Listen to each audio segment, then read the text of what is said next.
Ladies and gentlemen, in order to achieve an R rating today, a motion picture must contain full frontal nudity, graphic violence, or an explicit reference to the sex act.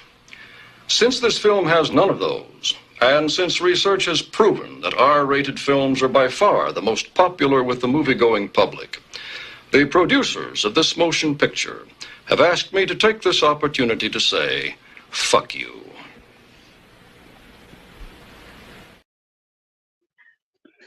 And I agree with that sentiment exactly. How's it going, everybody? It's me and Sean. Juno probably may not make it. Hopefully he will, but he had some family obligations. So anyway, we got a full-on chat here. It's well, it looks like it's dwindling and coming back. I don't know, but we've got Chester, we've got Rosalia, Zodiac 71, Lifestyle Rewind, Corey from Wilkie's Movies and More. Ryan, and yeah, I think that's about it right now. And me, the master of ceremonies, with Mr. Cinephile Sanity himself. So there we go. So I hope everybody's doing well tonight. Yeah, hello everybody in the chat. Hello, Liv, Zodiac, Rosalia, Chester, Corey over at Wilkie's Movies and Music, Ryan. And yeah, it looks like we have 11 people in here right now. It keeps bouncing around, but bottom line is with that, you can never trust a single number on YouTube. That's true. You cannot. But yeah, it's a Wednesday night here. We're watching a horror comedy with student bodies tonight, and I haven't seen this movie in a very long time. One of my best friends that I actually, a guy I grew up with, he was the one who really introduced this movie to me. Like, he used to quote it all the time, and I'd be like, what the fuck are you talking about? And he's like, I just got to show you the movie eventually. And, we sat down with it, and then, like, all the jokes, the inside jokes started making sense to me. But, yeah, this is a pretty fun one. I don't actually own this one. I know we were just talking about that. The Olive Films Blu-ray seems to be out of print. Well, actually, everything from Olive Films at this point is out of print. But yeah, it's like roughly going for about $30, which is really not too bad considering the status with it being out of print. But I think the DVD is like half that price, around like $15, something like that. But I'm sure somebody will reissue this at some point, and I'm sure I'll eventually get it into my collection. One thing. Oh, go ahead. No, it's fine. Go ahead. So I've got kind of a history with this film. This came out in 1981. I saw it in the theater when it came out, and I was in high school. And then the funny thing about it is, there's a girl in this movie that I went to high school with. Her name is Angela Bresler. She was like, I think she was a senior when I was a freshman. And she always had this huge dream that she was going to make it huge in Hollywood, kind of like Maxine or something. I don't know. But that she's in this movie, and it was filmed. I was reading something the other day on it, and they were claiming that was filmed in Houston, but I know that it was filmed. I mean, they borrowed like one of the names from one of the high schools. They changed it because they got like a cease and desist kind of thing. They were like, no, you can't use our name. So they changed it from like Lamar to Lamad or something like that. But most of it was filmed in Pasadena, which is about 45 minutes away or so. And anyway, she's the girl who gets paper clipped to death in this movie. So spoiler alert on that one. Spoiler alert. So, say that fast 5 times. But anyway, so yeah, it's kind of funny because I introduced this movie, like Sean's friend introduced it to him to like tons of people. I was like, you have to see this, because to me it was one of those movies where it was really on the mark at the time of parodying a lot of the horror slasher films that had been coming out and things like that. And we've Yeah. got Pete Ridge in the house. Yeah, I see Zodiac saying I did a little research on this movie and read that it was basically Scary Movie before Scary Movie. Yeah, that's, it's. I think it is safe to say that, Student Bodies in some way has had to have like influenced what came after that, like with the whole Scary Movie thing with the parties with those movies. But yeah, I mean, if you're like a big fan of those kind of movies and you want to get more of that, then it's definitely wise to check out movies like Student Bodies, or I actually think this would work well as a double feature with Saturday the 14th. That's a movie I grew up with, and Yep. I was so young when I originally saw Saturday the 14th that I actually wasn't able to realize that it was a horror comedy. Because, like, when I was a kid, I could see the monsters and shit in it, and, like, that immediately scared the shit out of me. So, like, I didn't really care for paying too much attention to the dialogue. It was more about the imagery that I was getting out of it. And then, I go and watch the movie years later. I'm like, I can't believe this movie gave me nightmares. And it's not even, like, a straightforward horror movie. Yeah, it's a fun movie. I used to see it all the time on cable, and I watched it a couple of years ago because I hadn't seen it in a while, and the jokes in it are pretty good, and whatnot. And you're definitely right that these would both make a good double feature. Like, even the opening this Saturday the 14th, it has like that, animated cartoon style going on. But it's like the music that comes with it is like, ooh, man, I'm about to watch a scary movie here. But, as the movie goes along, you're able to figure it out. But there's that one scene where the realtor is like showing somebody the house, and then she gets killed by like a werewolf out back of the house. Right. This whole scene is fucking scary as shit, dude. And then, like, her reaction when she sees the werewolf, like the way she freaks out is like, oh my god, like, what the hell? And then you see like some blood squirting all over her purse and shit. I like when the daughter's in the tub, and then the creature from the Black Lagoon comes out at the other end looking at her and everything and stuff. Yeah, he also has a shark fin on his head, and he's clearly a creature from the Black Lagoon with a shark fin on his head. But, like, that whole scene when, the little kid's crying about having a monster in his room, and the dad comes in and he's like, see, there's no monsters in here. And it's like a gorilla body with this like creature head with long eyes that are sticking up off of it. It almost looks like an alien. But that whole sequence seriously gave me nightmares. Even that monster itself would be in my dreams as a kid, and I'd be like, oh my god, I can't handle this shit.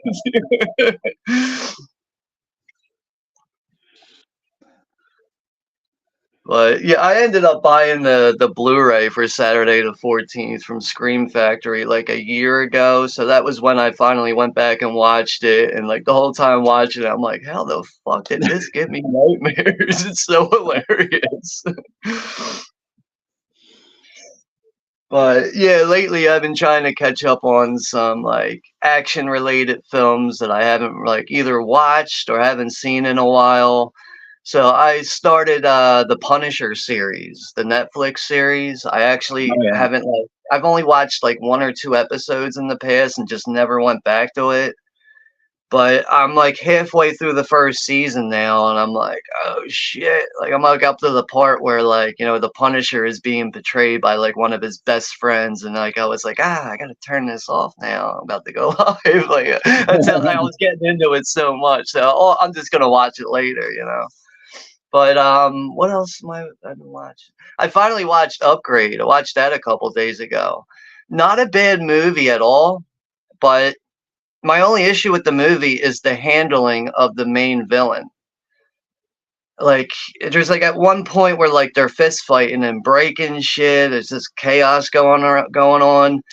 And like they end up like having like a conversation like face to face as they're like fist fighting, and the main villain's like explaining to the guy Gray. He's like, I can kill you right now with just one breath, but he doesn't do it, and he lets Right. Gray kill him so easily. And I was like, what? Like, how did that just happen? Like, but other than that, everything else in the movie was great. But that was my only little issue with the movie was like, wow, like he just totally dissed the main villain. Like, because like throughout the movie, he's got all this crazy technology. He can shoot bullets out of his arms and shit. But I was just expecting a better showdown, like a final battle between him and Gray, and it just was the opposite. So, but other than that, definitely a pretty good movie.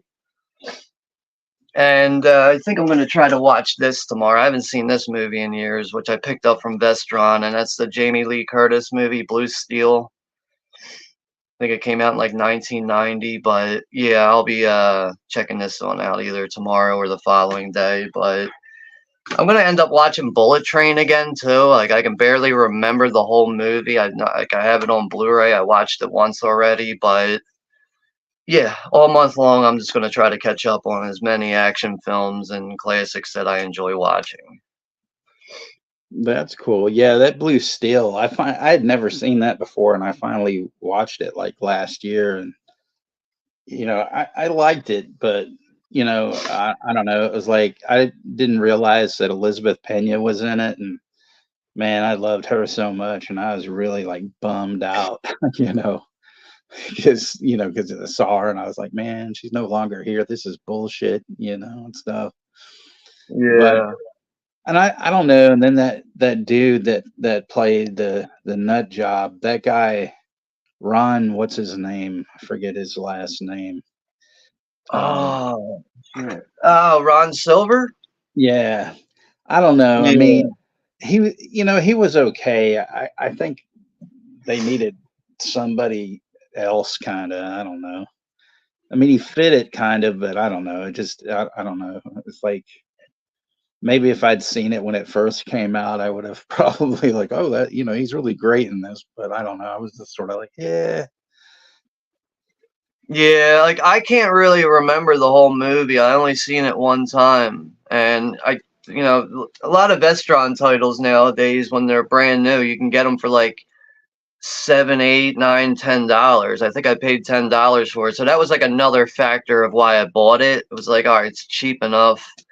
I'll just buy it or whatever, go back and watch it. But overall, it seems to be a mixed bag with a lot of people. Some people like it, some people don't like it. I think it was Catherine Bigelow, same director of. Didn't she do Point Break? yeah. Yeah, so like I don't know, like it's like I was even reading like previous like old reviews on the movie, and like even people reviewing it seem like they can't even decide if they like the movie or not. But I know going like well, also another thing is apparently Jamie Lee Curtis hates that movie. Like she won't even talk about it. But maybe she'll talk about it if they, fucking reinvent the movie and turn it into a franchise. Because Right. for all these years, she talked so much shit on Halloween, and now she's coming out of the woodwork like, this is so great that the fans are here asking questions. And, I really appreciate these movies and what it did for my career. Like, shut the fuck up. Like, 10 years ago, you were shitting on these movies. Right. It's actually very annoying to hear her talk in the audio commentary for The Fog. And it's like one of those situations where like, they briefly, it's like her and John Carpenter talking, and she constantly cuts off John Carpenter when he's talking, and she's overdoing it with her fake appreciation for the franchise throughout it. She will briefly talk about the Halloween franchise during The Fog. And it's just like, oh man, it's irritating to hear her talk in that fucking audio commentary. But Jimmy Vorklees is here. Yeah. What's up, Jimmy? And 71's also here too. And I saw somebody else here. Who was that? Brooke. Brooke Scarlett's here too. What's up, Brooke? Yeah, we got 10 people in the chat. I guess we're gonna start this at the normal time, like half-hour mark? I think we can start it, in just a few minutes if everybody wants to get ready. It's kind of a short film. I think less than 90 minutes, maybe a little more, and Yeah, it's an hour 25. okay. But I gotta get my headphones. I gotta watch this on Look Movie because I don't own it. Give me 1 second. Yeah, no problem.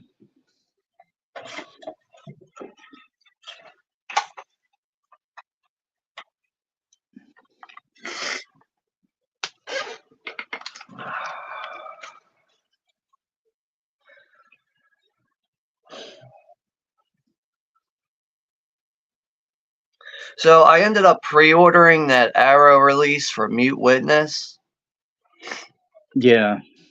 I've never seen the movie before, but I remember when I was a kid, like in the 90s, and going to the video store, it was always one of those VHS tapes I would pull off the shelf and be like, what's going on in this movie with this lady with the sewn up lips on her face? So like I never rented it, but it always intrigued me, but now that I'm older and I'm like looking at the trailer and reading reviews, it really gives me like a Silence of the Lambs kind of vibe. It's like it's a crime thriller with horror elements throughout it, but it seems to get like a lot of praise. I think Siskel and Ebert, I think they gave it like 3 out of 4 stars too, which is like, wow, you guys actually like the horror movie. Holy shit. So Yeah. I just said, fuck it, I'm gonna pre-order it and just finally see the damn movie. Like it does look good. It's just hard to fully make of what the movie really is about. Yeah, I haven't seen that one, but I did finally watch Autopsy of Jane Doe. Yeah, that's a good one, man. Very atmospheric. Yeah, I mean that you talk about getting the heebie-jeebies, man. I mean, it's just like I'm like, yeah, what are they doing? And it was like at the end of that movie, like I was like screaming inside. I was like, ah! Oh my god! No, it's great though when like the dead body and like the morgue, well, they put the bell on the toe. Right. If someone's alive, you'll hear the bell, and then you start hearing the bell ringing, and you're like, "Oh shit!" I watched the last drive-in version, and they had the two writers of it, and one of the guys is one of the writers for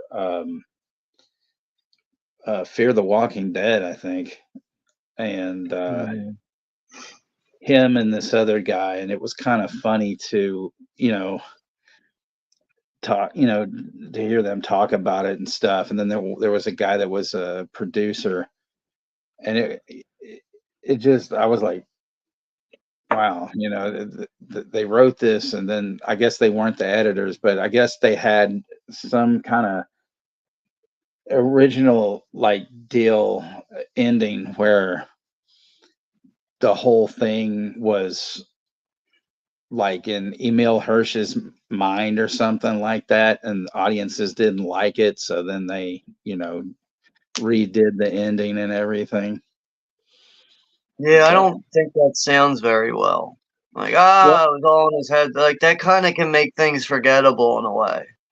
Like it's like, all right, maybe I enjoyed the movie, didn't really care for the end, but that's enough to make you move on from the movie and not really remember it.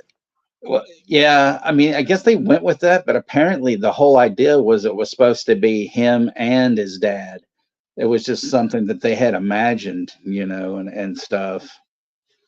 But yeah, I think it was wise to change that, though. At least, like, I mean, especially for what we actually have, too.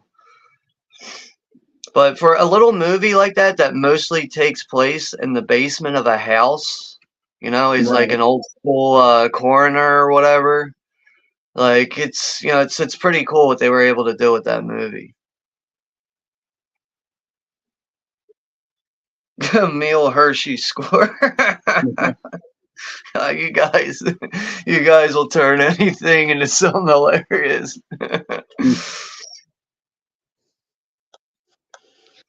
But yeah, if everybody's like ready, we can do the countdown and get started here and stuff. Yeah, the Look movie link is pinned at the top there.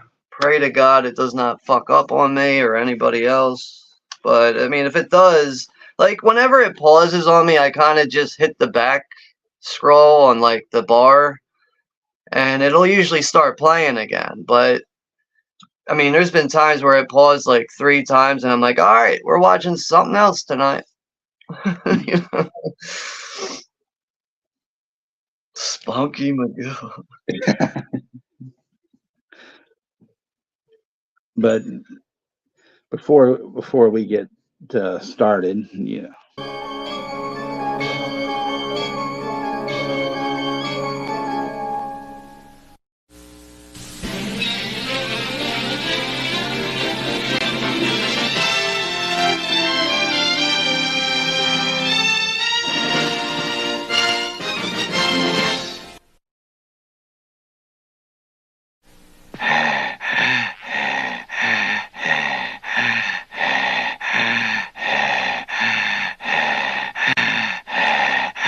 Hello, it's me, the heavy breather from every horror film you've ever seen.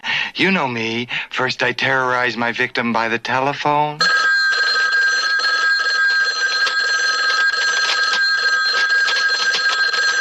Then I choose my murder weapon. A gun? Nah, too easy. A hatchet? Nah, I always use a hatchet. For this movie I want something very frightening and deadly. Then I climb the stairs to surprise my victims. Why do they always live upstairs? This movie's a comedy, so killing's not so easy.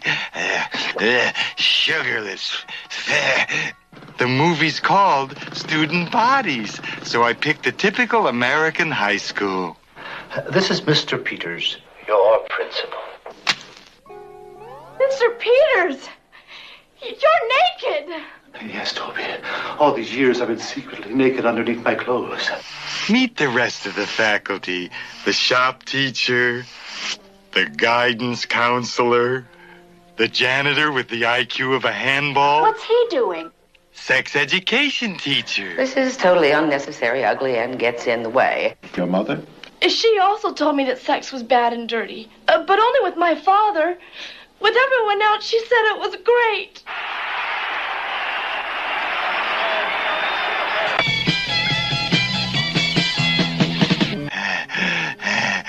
I'm into murder myself, and student bodies are going to be everywhere. Dead bodies downfield. 15-yard penalty.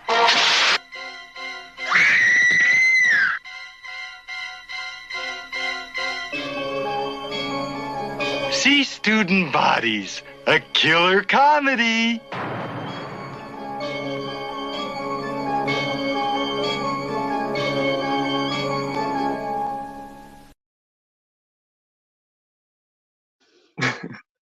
That's, I think one of the funniest things about the movie is how over exaggerated the guy's voice is with the breathing. He says, yeah, this is a movie called Student Bodies.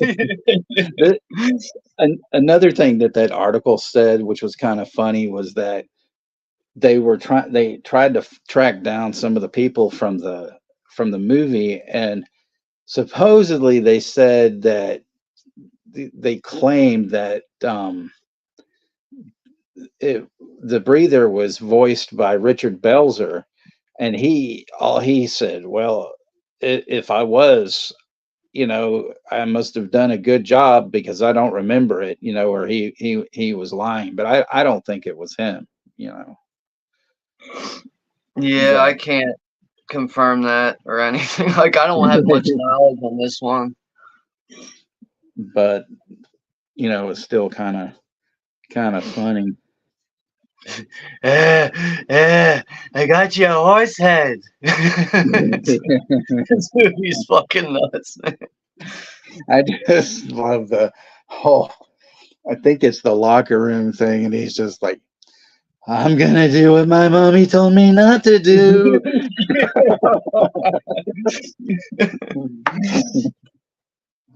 Yeah, but I'm glad that we're doing this one. It's been a while since I've seen it, that's for sure. All right. Well, I guess we will go ahead if everybody's ready. Raise your hand in the chat or speak now or forever hold your Reese's Pieces. You know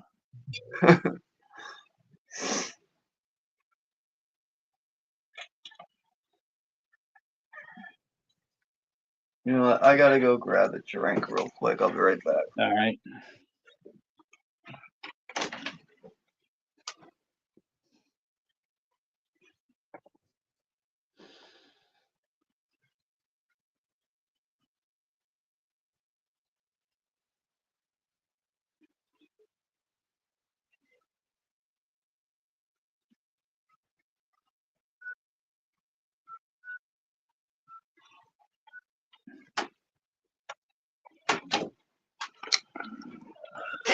All right. All right. I'm drinking water too, Shamarlo. Okay. So, all right, we're gonna, have the 10 count, and then we will get this baby started. Give me 10. one sec. Okay. All right. 1 sec. My cords are all tangled up. Right. How the fuck did this happen? Juno did it. Why is my tablet shutting off now? All right. Yeah, I'm good. All right. So 10, 9, 8, 7, 6, 5, cuatro, tres, dos, uno. Press play.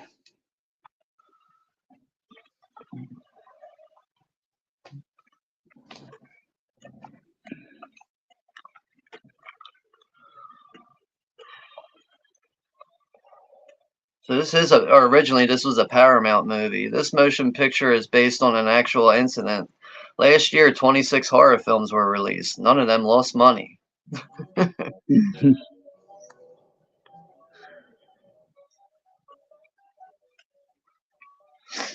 Yeah, I wonder if there was people that made small slasher movies, like movies like Night School, were probably like, yeah, we're gonna go with the title Student Bodies. That sounds good. Ah, shit, there's already a movie called Student Bodies.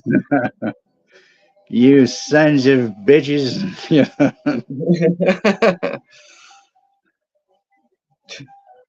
And I forgot the director that did this. I forgot what they said he had done before, but he took the Alan Smithy credit on this. And I guess there's, that's you can't do that anymore.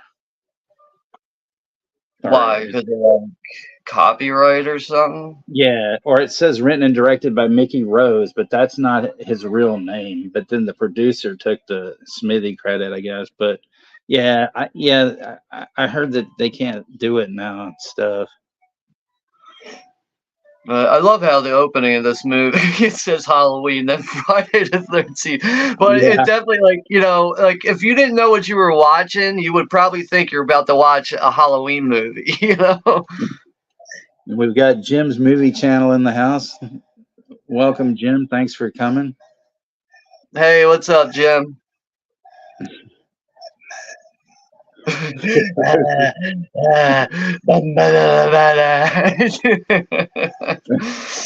guy could be funny without even talking. Exactly. He's looking through the mail slot and there's giant windows on the door. And that's Angela Bresler, the chick that I went to school with there. Okay.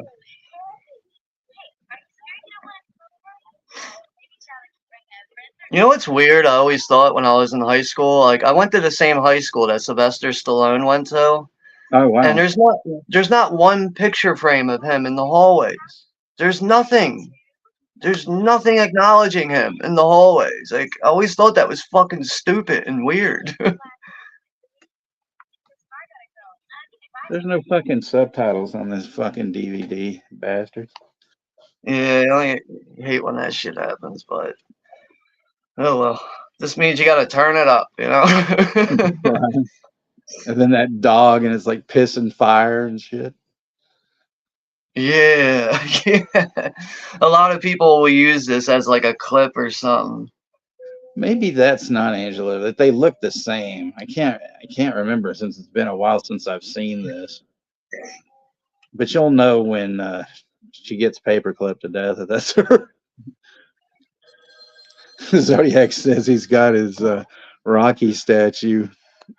Yeah. I just always thought like, you know, like I would mention it to other people and I'd be like, yeah, you're right. There is no picture of him at all in the fucking hallways. Like, isn't that fucking stupid? Like, what the hell?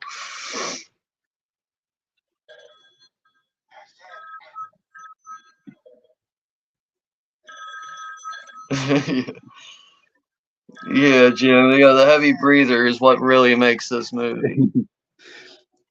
Rosalita, this is just for you. Go, Jim Dandy, go!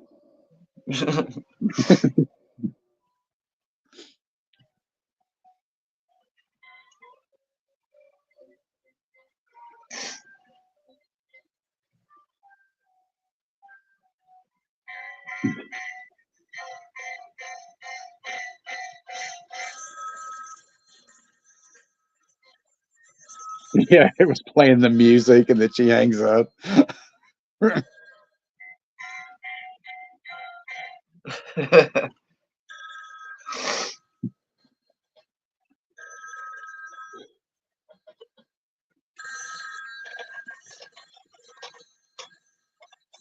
Yeah, all that spooge coming out of the damn phone.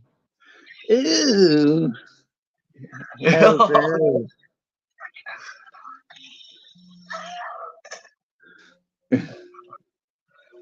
You know, if phones could really do that, I'd be like, I'm not having a phone. Right. Get rid of the phone. And then these people, like, they don't wash their fucking dishes and stuff. Jesus Christ, that's a mountain of dishes. Oh my God. Looks like she's on welfare. Yeah, this is her because she grabs the chicken.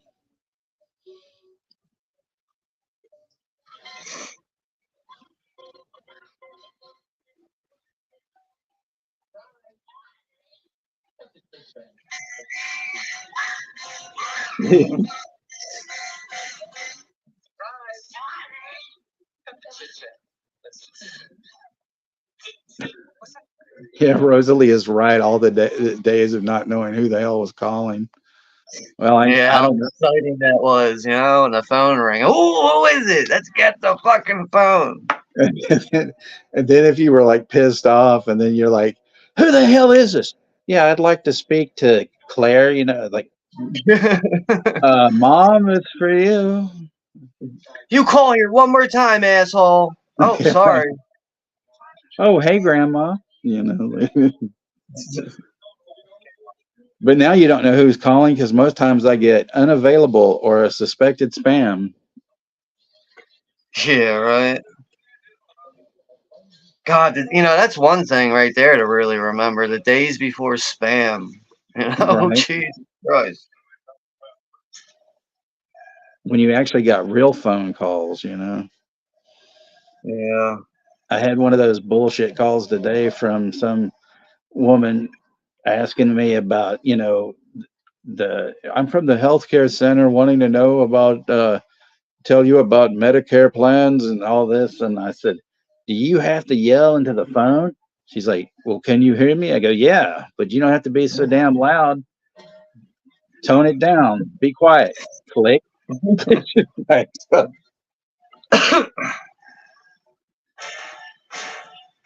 Out of all the weapons, he's got a box of paper clips. He's Right. like,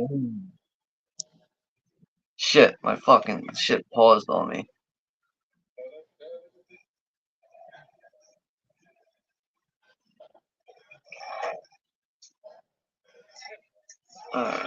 Jim says, remember when spam was just a meat substitute, you know? Yeah, right. Yeah. I actually don't even think I've ever eaten Spam before. It looks so disgusting. I think I'd rather starve to death than eat it. Russell, you better call Billy because I hear that Emil Sitka's over at the house with him.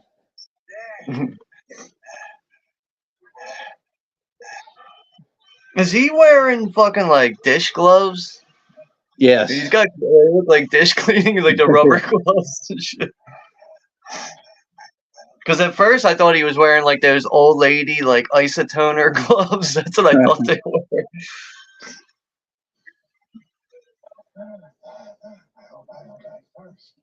And he's like, I hope I don't die first because of all the stairs. He got bubble gum over his hands.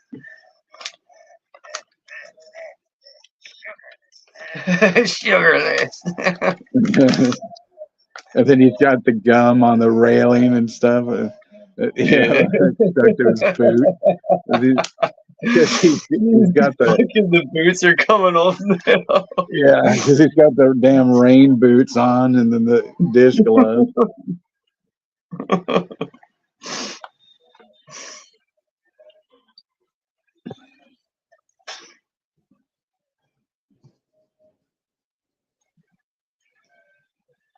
Because when I saw this in the theater, it was me, my ex-best friend. I think we were probably just the two of us, you know, and stuff. And then we were like, I go, dude, that looks like Angela Bresler. And he goes, I think it is. And then we waited, you know, of course, in the credits and saw that it was her. But the funny thing was, you know, it's like, dude, she's in her bra, you know. Jim says my mom used to grind that shit up for my dad and turned it into a pink spackle that he made sandwiches of. Fucking disgusting. Oh man, fuck that. I'd rather starve to death. He's dressed up in a trash bag.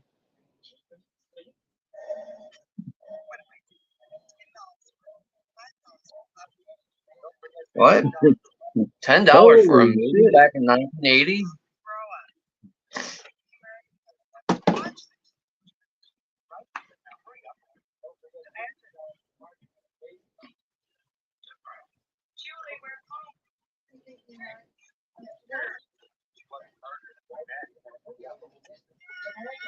Hurry up or we'll miss the Dukes of Hazzard.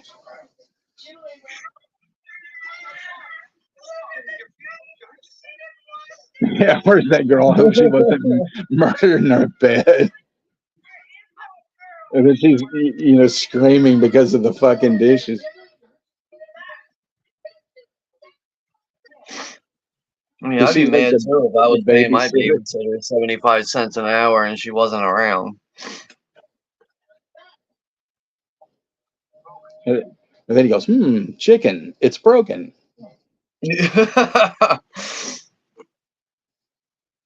Is he gonna tape that shit? He's putting a rubber band on the missing chicken piece. Yeah. I feel bad if forever's got to bite into that. You're gonna get some rubber band in your mouth. He's still on the phone.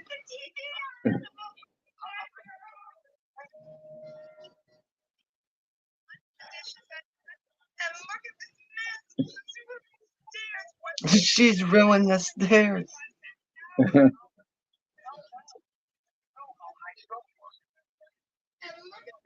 God, and it's got those horrible, like,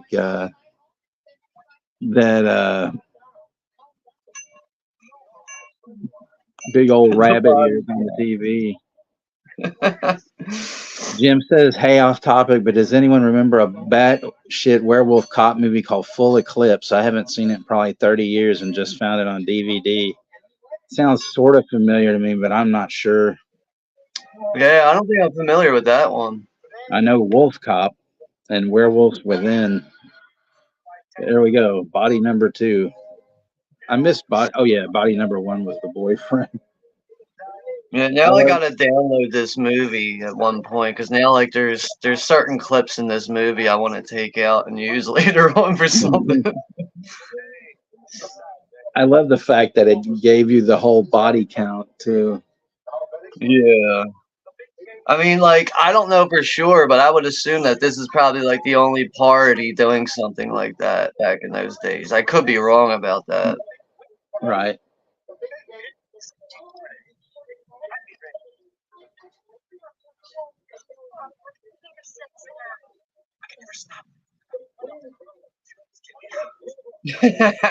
Funerals get me hot.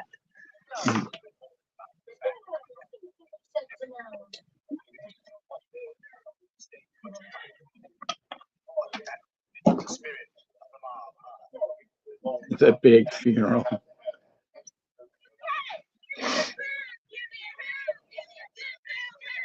Give me a boo hoo hoo. Give me a gooch gooch gooch. Jim says Mario Van Peebles and the hot chick from Lethal Weapon 2 were in it. It might have been an HBO movie originally. And Caveman Movies and More is here. He says, hey there, please hit the like button. And yes, please do. Hope you're doing well, Caveman. Yeah, what's up there, guy? Over at Caveman Movies. And yeah, I think his wife, Miss Caveman, she was the one who won the digital code giveaway for Memorial Day weekend. She was the #1 winner. We had 3 winners in that giveaway. Jim's movie channel won 2nd place. But yeah, Miss Caveman was the #1 winner of that. So that was a bit surprising. That's cool. But I think that's the last time I'm going to do a drawing like that. I think from now on, going forward, if we're going to have like 3 movies to give away, I'm just going to do 3 separate 1-minute drawings. Because that drawing is like 9 minutes long. How many people you think are watching it? 0. You know, like, who wants to watch a 9-minute drawing? So it's, you know, I got to figure out a way to make that shorter. So I think the best way to do it is just have 3 separate short drawings. Jim says, by the way, thanks for the code, Sean. Fury is an awesome movie. Yeah, no problem, Jim. You know, just appreciate you supporting the channel. I don't use the digital codes myself, but I hate throwing them out because every time I do, I'm like, I feel like I just put $5 in the trash or something. Like I feel like I'm dropping money in the trash. And you know, some people really do appreciate the drawings. Some people actually look forward to them. Some people are just there to make multiple accounts and be a dickhead and try to, you know, beat everybody out or whatever. Like, you know, you get all different crowds of people, but some people really do appreciate them. I just hate throwing the codes out. So I figure if I can make someone's day with a code, it's all good with me, you know? And at the same time, I mean, like, I think more people should do digital code giveaways, especially if you're not using the code. Do it on your channel. It's another good source to build your channel. Like I know, like some people have said before, like what I just said. Like they'll be like, "Whoa, you're the one who started doing it. I don't want to like take your idea." I'm like, "Whoa, wait a second. I didn't start doing this." Like I've seen other people do it in the past, and I figured, well, maybe I should do it too instead of throwing them out. So like I didn't originally, you know, I wasn't the first person ever to do a digital code giveaway, but I don't see a lot of people doing them very often, which is perfectly fine. But I just think if someone is getting codes and they're not using them and they're just throwing them in the trash, I would just do a drawing on your channel. It's a good way to, you know, build up subscribers, and at the same time, you know, the code's being used. So we've had victims 4 and 5, one with a horse head bookend and then another one in the trash. Yeah, take care, Jim. Have a good night, man. Enjoy the rest of your week.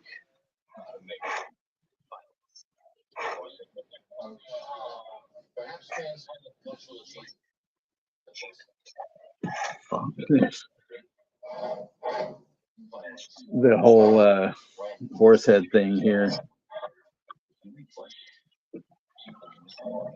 And he's wearing the dish gloves. Yeah, that's, you know, obviously supposed to think or make you think that he's the killer. And what's this Muslim guy got on his head or whatever the fuck he is? Her name is Mwamba.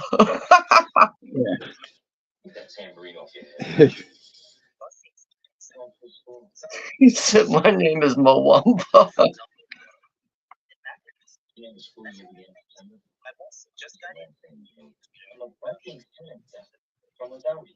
Horse head bookends. You know, like I wonder if somebody has that as a YouTube name, Horsehead Bookends. I'm gonna search it right now.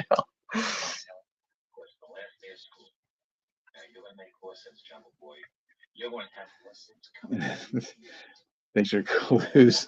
Then we also had the thing with the blind guy and then the guy in the wheelchair hitting each other's car because the blind guy was letting the CNI dog drive the damn car. You know. Seeing eye dog. Yes, Rosalie, I do remember The Fury. I actually love that movie.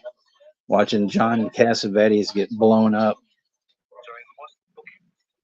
Yeah, I think they could have did a better job with executing that scene. It looks so fake. Like I love the movie, but when I get to that scene, I'm always like, "Ah, look at that mannequin head go!" Like it just looks so fake.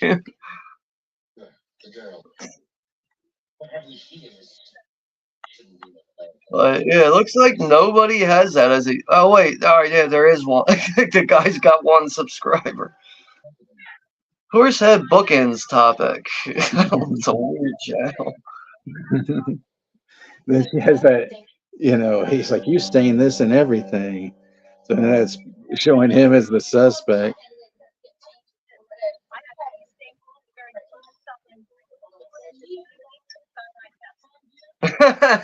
I have these for the first sign of wrinkles. What's that?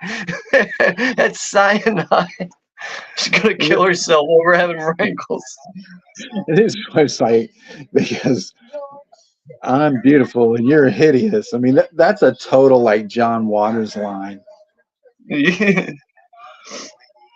I love girls locker rooms. Nice figure.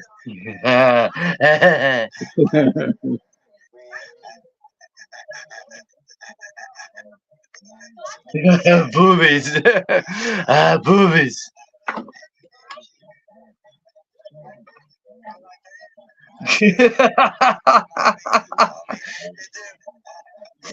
I'm doing what my mommy told me not to do.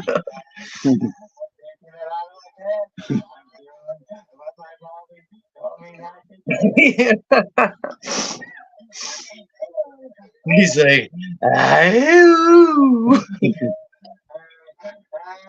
And then they shake the camera like oh yeah, spooging. You know. 1 minute later.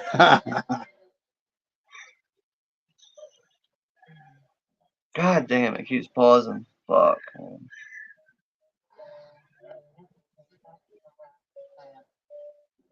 She's got a pin on her bra under her shirt. It says from the last time I said no.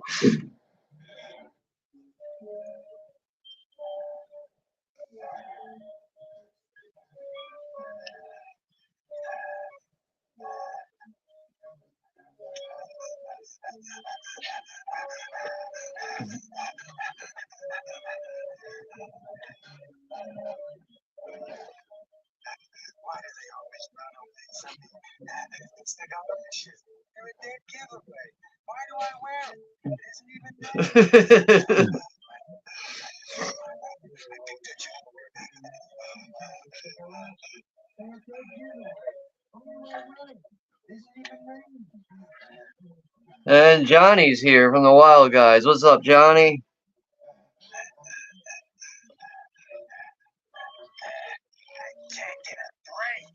You keep stepping in gum.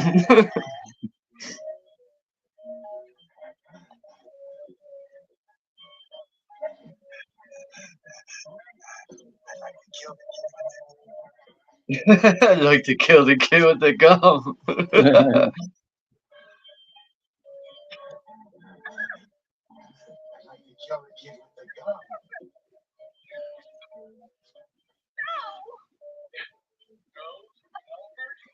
And where did they find this janitor guy? Jesus Christ.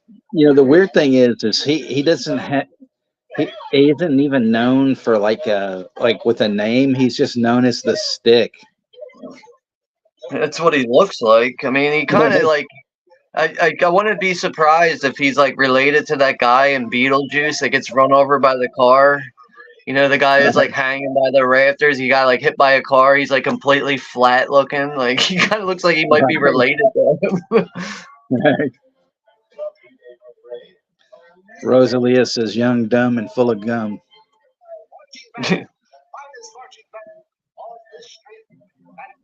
The finest marching band on this street. He like pauses for a second.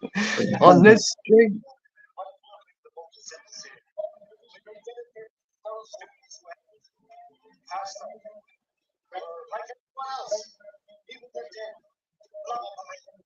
Man, they found some fucked up looking people for this movie, man. Just like, what the hell? You sure you're human?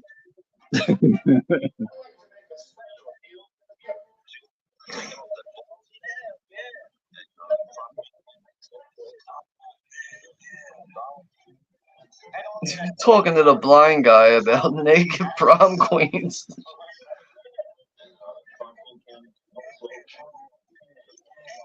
Breathers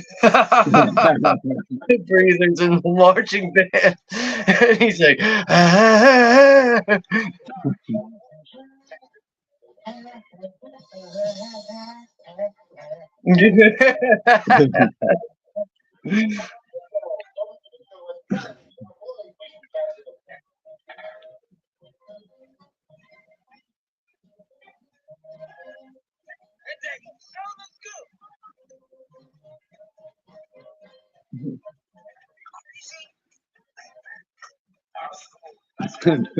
Malvert's trying to give them the balloons, and the woodshop guy runs and grabs him and stuff.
Hi, you like eggplant?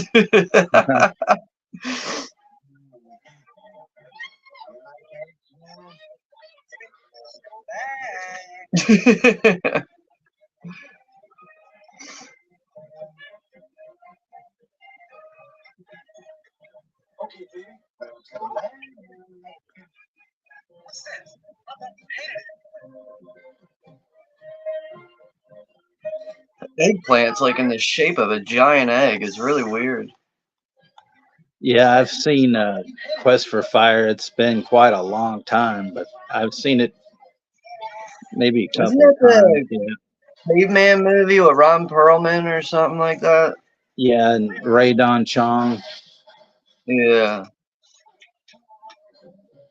another garbage bag killing.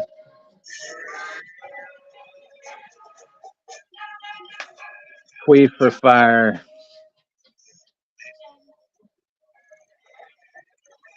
Okay, Russell. Well, have a good night. Yeah, take care, Russell. Beware of Billy. Ladies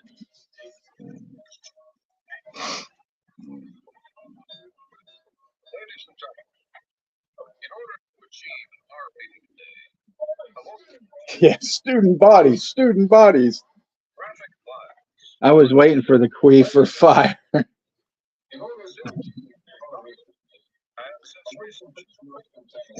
So Siskel and Ebert did not like this movie at all. Oh, of course not. It says here they gave it 2 stars out of 4, writing that it exposes all its comic tricks in the first reel, suggesting that the genre itself is not all that deep and that there may be less to parody than one might think.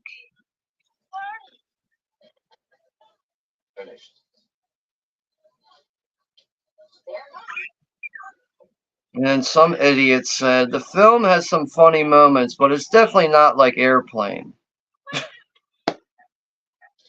Well, it's not so fucking supposed to be like Airplane. I know, like, what the fuck?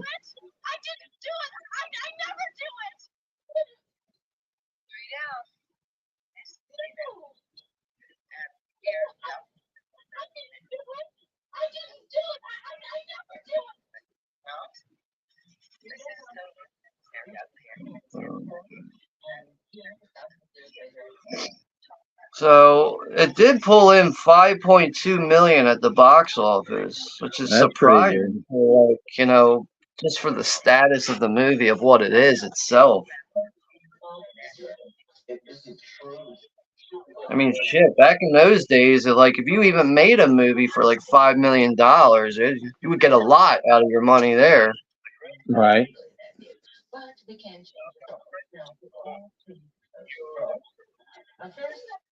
Exposure frogs, everybody. So it also says here, Student Bodies became famous as a late-night cult favorite on cable afterwards, appearing frequently on the Rhonda Shear Show, which she hosted on USA Up All Night, as well as the network's USA Saturday Nightmares double feature series. I don't know if I remember Rhonda Shear. Who the fuck is that? Yeah, she was after Gilbert Gottfried on USA's Up All Night. She was like the blonde. I gotta get a picture of her. I don't remember Rhonda Shear. Nah, I don't remember this broad at all.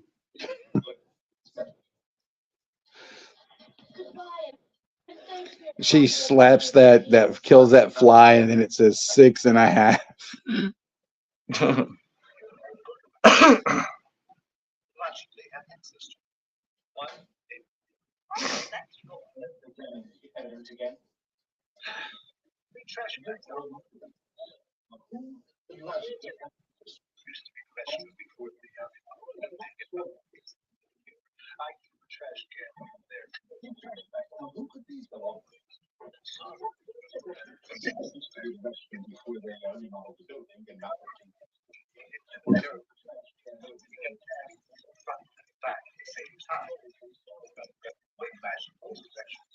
Got whiplash in both directions.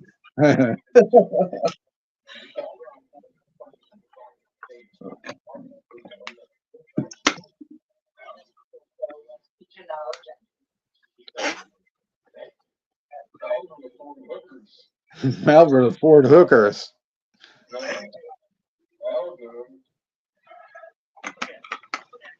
I just love the one joke. She goes, Malvern, give me the keys. And he reaches in his pants, pulls out a piece of cheese. She goes, no, I said keys, not cheese.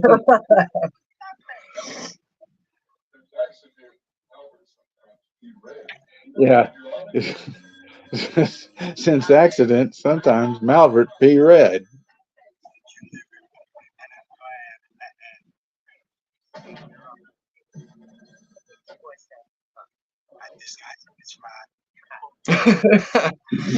What makes your voice sound so funny? I'm disguising it, you schmuck.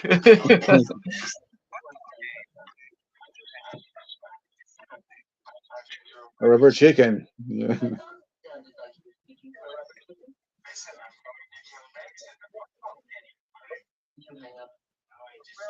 Yeah, click. Did you hang up? No, I just said click. Hey, Jane. How are you doing? Good to see you. Jane Doe Latte. What's up, Jane?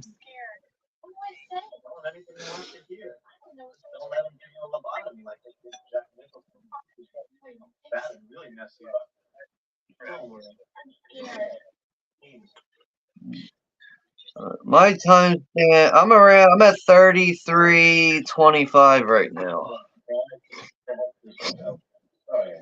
I think I might be like a couple seconds ahead of you right now because I had to play with the damn bar because it kept pausing. Yeah, I think you're. That's fine. This guy, this fucking psychiatrist, is all like another weird dude. Yeah, he definitely has some OCD issues, that's for sure. It looks like he can't focus on anything, and he's only focusing on nonsense in his office. Picks up the phone and the breather's there and stuff. Yes, Russell, I remember The Prisoner. Patrick McGowan.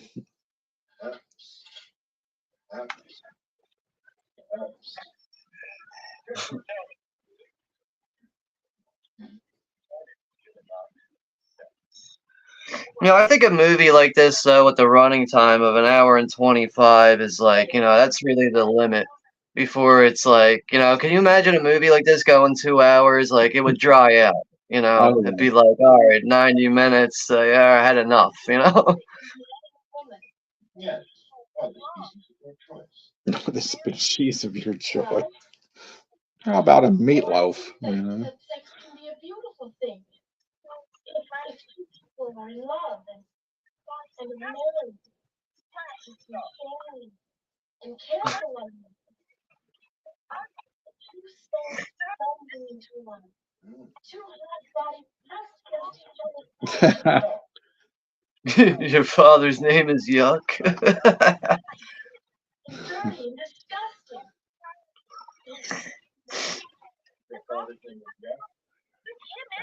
When's the next watch party? We're doing that John Waters movie. Is that on Monday? That'll be on Wednesday because Juno's going to have his rant party on Monday. All right, so next Wednesday. Yeah. All right. And then Saturday, since I'm not doing anything on Monday, on Saturday, I'll be showing the movie Head, the Monkeys film. And then I haven't thought farther after that. Okay. But I guess we can do our own, we should do a general discussion, I suppose, or something, one day, if you want to do one or me. Well, you're pretty much set, so it'd probably be me or something.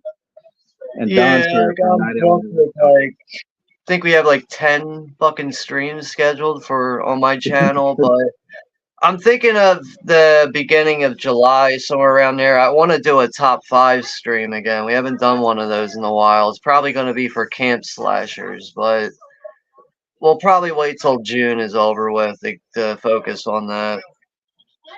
Okay. I see Don is here from Night Owl Movie Talk. What's up, Don?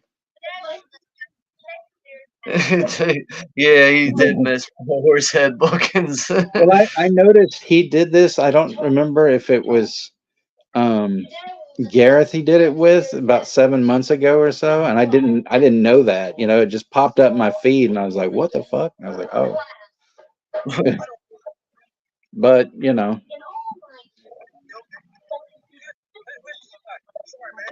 Yeah, Horsehead Bookings. I even had to search on YouTube to see if there was like a YouTube channel called Horsehead Bookings. There is, but it's not much of a channel.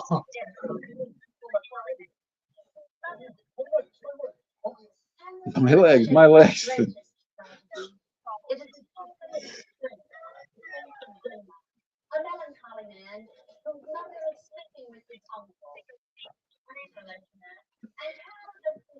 His mother was sleeping with his uncle. I can relate to that.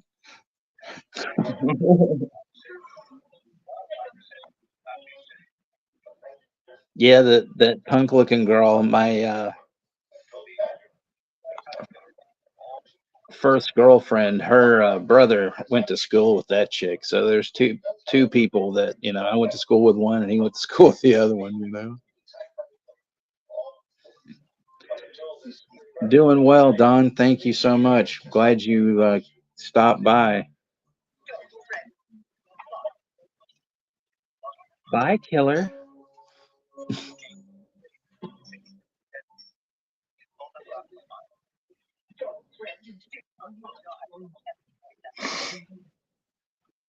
And dude, it's fucking coming down outside where I'm at. It's raining bad right now. It rained earlier today. It just all of a sudden showed up for a couple of hours and stuff, and then it stopped. Yeah, I can hear it like right outside my window right now. It's coming down. Throw that tomato at him. It looks like it goes through the speaker and stuff.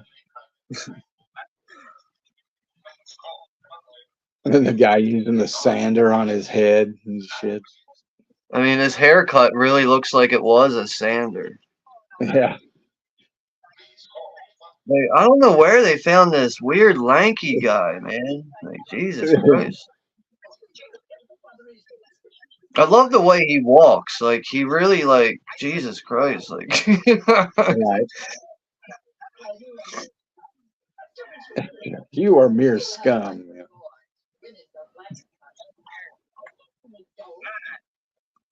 The coin toss at the football game, call in the air, and the guy stole the coin, said mine.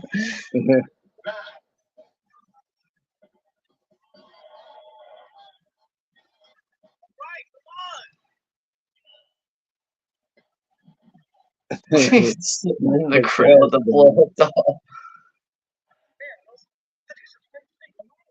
Like a peewee team against the big ones, It's like, what the fuck? Yeah, it's kind of hard to miss that. It stands out.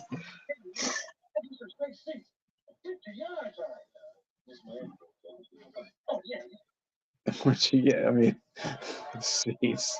They're just in the parking lot, not even in the game. Yeah, talking about being at the 50-yard line.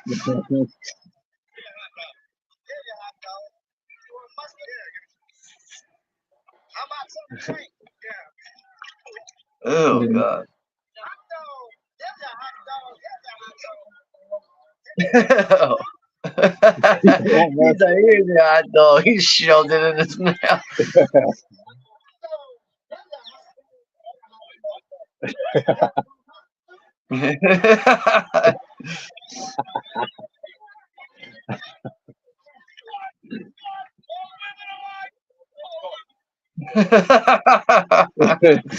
He called to blow up the house slut.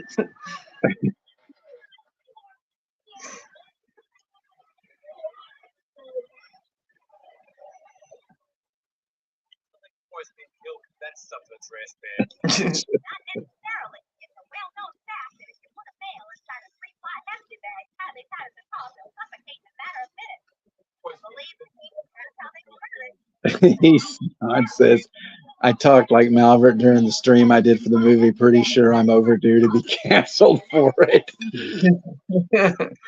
Yeah, don't rule that out, man. YouTube can get you months and years later. I mean, God forbid if you post like a Star Wars clip that's like 3 seconds long, you might get fucking copyright claims.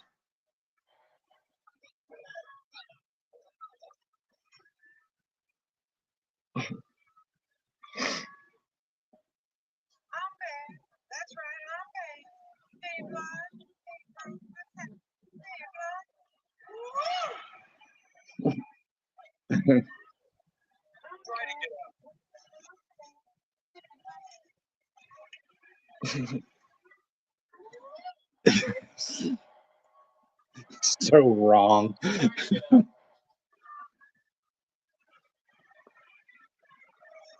Don says this movie was way ahead of its time. Slashers hadn't even been around that long when they made it. That's true.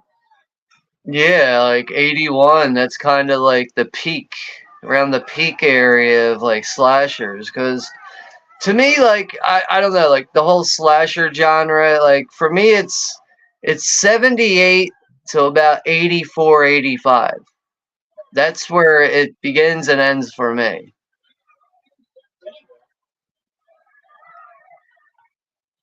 So it's like, yeah, like 81 for me personally, it's like that's where like the slasher movies were like in the mid-range kind of peak area, I guess you could say. Like I mean I personally think 81's the best year for horror movies in general, and even really all genres I could probably say. A lot of good movies came out in 81. Come on, everybody will be watching the game.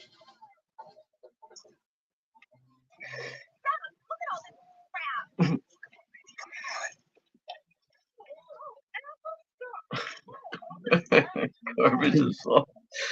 Trying to make out and all the people, the trash, shit.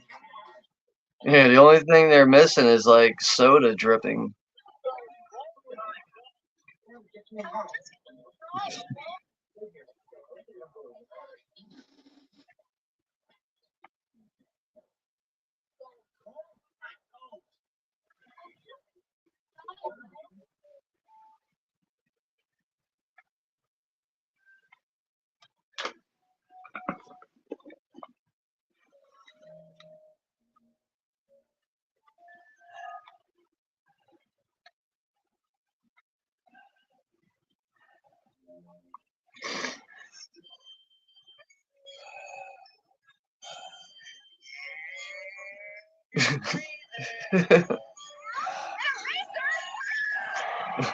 Oh no, an eraser. Yeah. I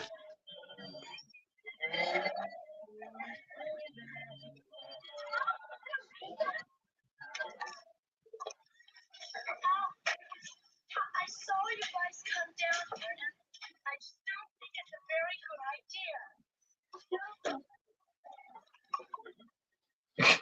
idea. Unconscious, not dead. Important plot point.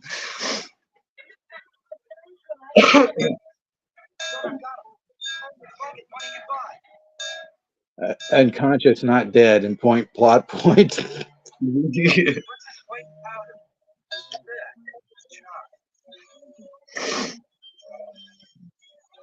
Seven is the body count.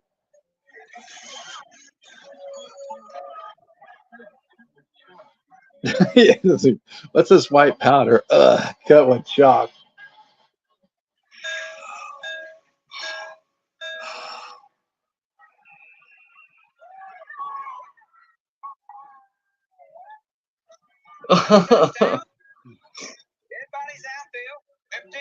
Dead bodies on the field, 15-yard penalty.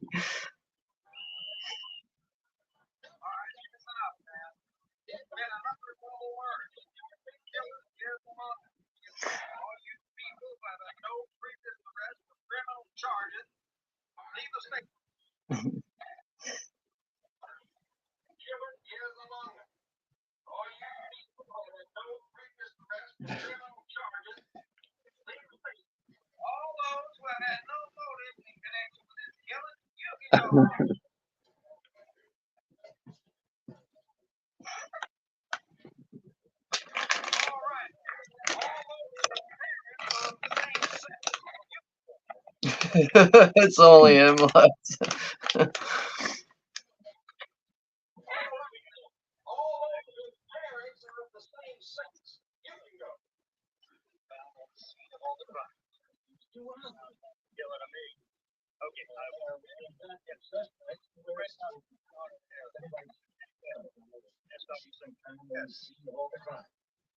Sounds like you yell at me.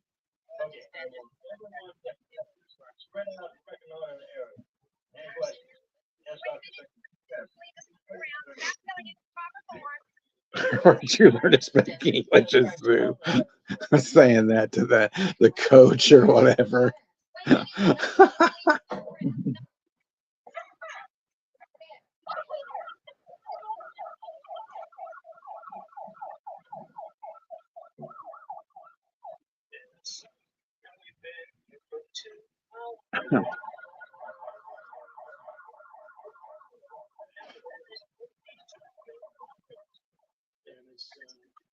can be for 200 now.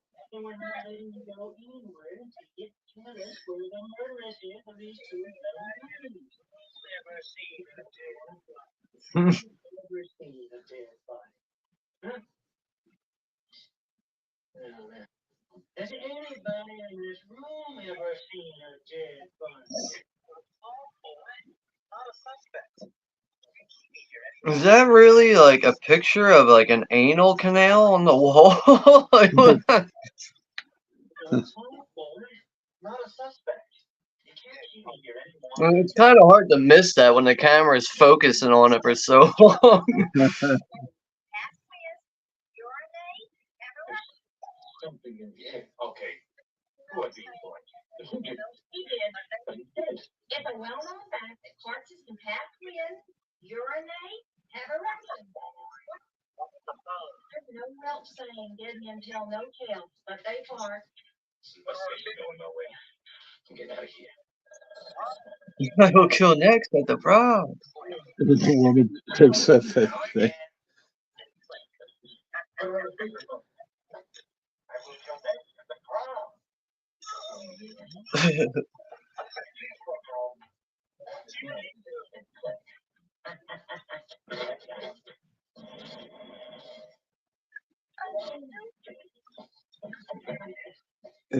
Don't you leave town.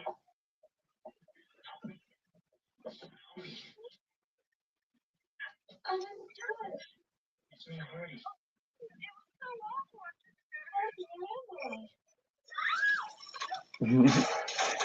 Where am I, Cleveland? It was so awful up there.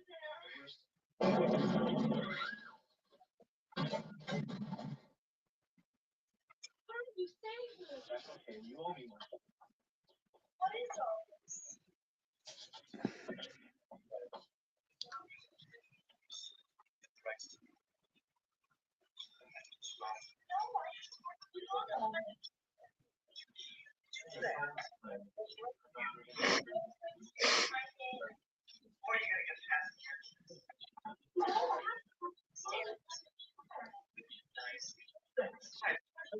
Sign languages.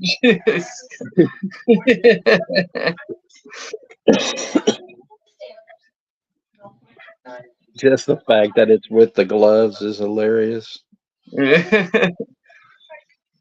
At first, I was like, "What's moving at the bottom of the screen?" I was like, "Oh, it's two hands doing sign language."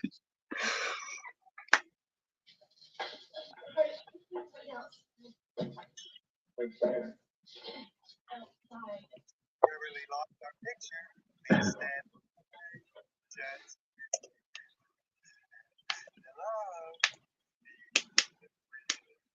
We have temporarily lost our picture. Please stand by. Just hello, it's me, the breather. You're probably wondering who I am. Who could I be? What's arrested? Did you touch the girl who looked like Prince Diamond from Sweat? I'm Dr. Sigmund, a man who was once arrested for corrupting the morals of a hooker. And there's Albert, with the IQ of a handball and the personality of a parking meter. Violet. Should I be the principal, Mr. Peters? A man who keeps cheese in his underwear? She eats 12 prunes a day and nothing happens. Miss Mumsley. She eats 12 prunes a day and nothing happens. There's Brad and Miss Van Dyke. What's in the name? Every. And there's Duncan, a man who sleeps with his nuts between horsehead bookends. Scooby, you're so different. I see a wig on. These balloons up here. That's pretty. You can have it when I'm through. I've been thinking. This has to be in Mr. Peters' office. Why do you think that? Well, that's what they've been holding investigations and all the important evidence. It's going to be there. Everyone knows I'm Oh, face. No.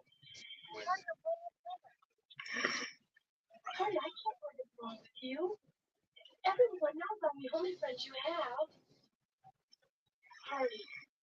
Hurry, you'll blow my cover. All right, I'm going in. And I'm gonna keep my eye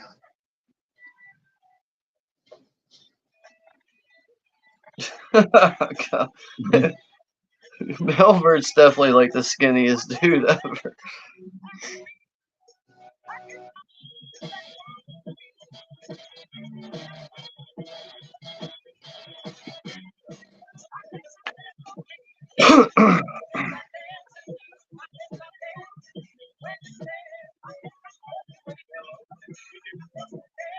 Hello there. Do you do drugs? Hey, what's up, Juno? Juno's backstage right now. Oh shit, he's not showing up. But I don't see him. Yeah, you just gotta like hit the button. No, but I mean he's not there. I'm clicking the button. He's not there. Juno, maybe leave and come back. Maybe that might work. I would just click out and come back.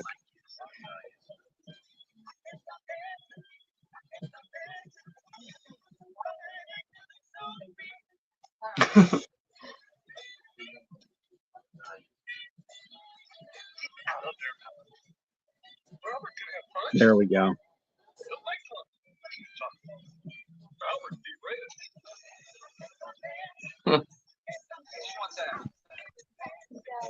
Hey, what's up, There we Texas go. and Sean? Hey, brother. Hey, what's up, Juno? I finally made it back home. I'm glad you made it.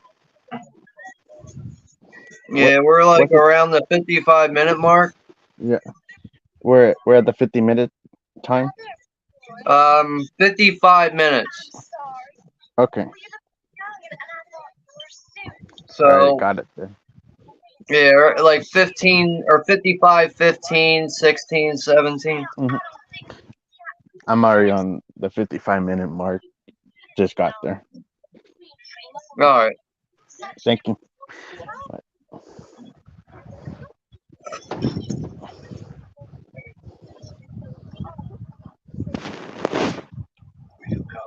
So we're gonna do Elm Street 5 on Monday. Yeah. Yeah, that's the official winner is Elm Street 5. All right, because I'm gonna go back and watch it probably like over the weekend. And I can't remember the last time I watched Dream Child, but Yeah. yeah, I'm gonna go back and watch it so I can like be up to date on it to actually talk about it. Because Part 5 is not exactly my favorite movie. I don't think it's the worst of the franchise, but it's just not a whole lot of memorable scenes throughout that one. Yeah, that'll be a fun one. I know Johnny's excited to see it because he commented on the stream for that one that he's looking forward to that one. Yeah. But it's weird that I put the link when I was setting it up, and I put the link on the comments. I put like the link for like two for like full movies of Part 5. Like one was for Look Movies, which is the theatrical cut, and the Internet Archive has the uncut version.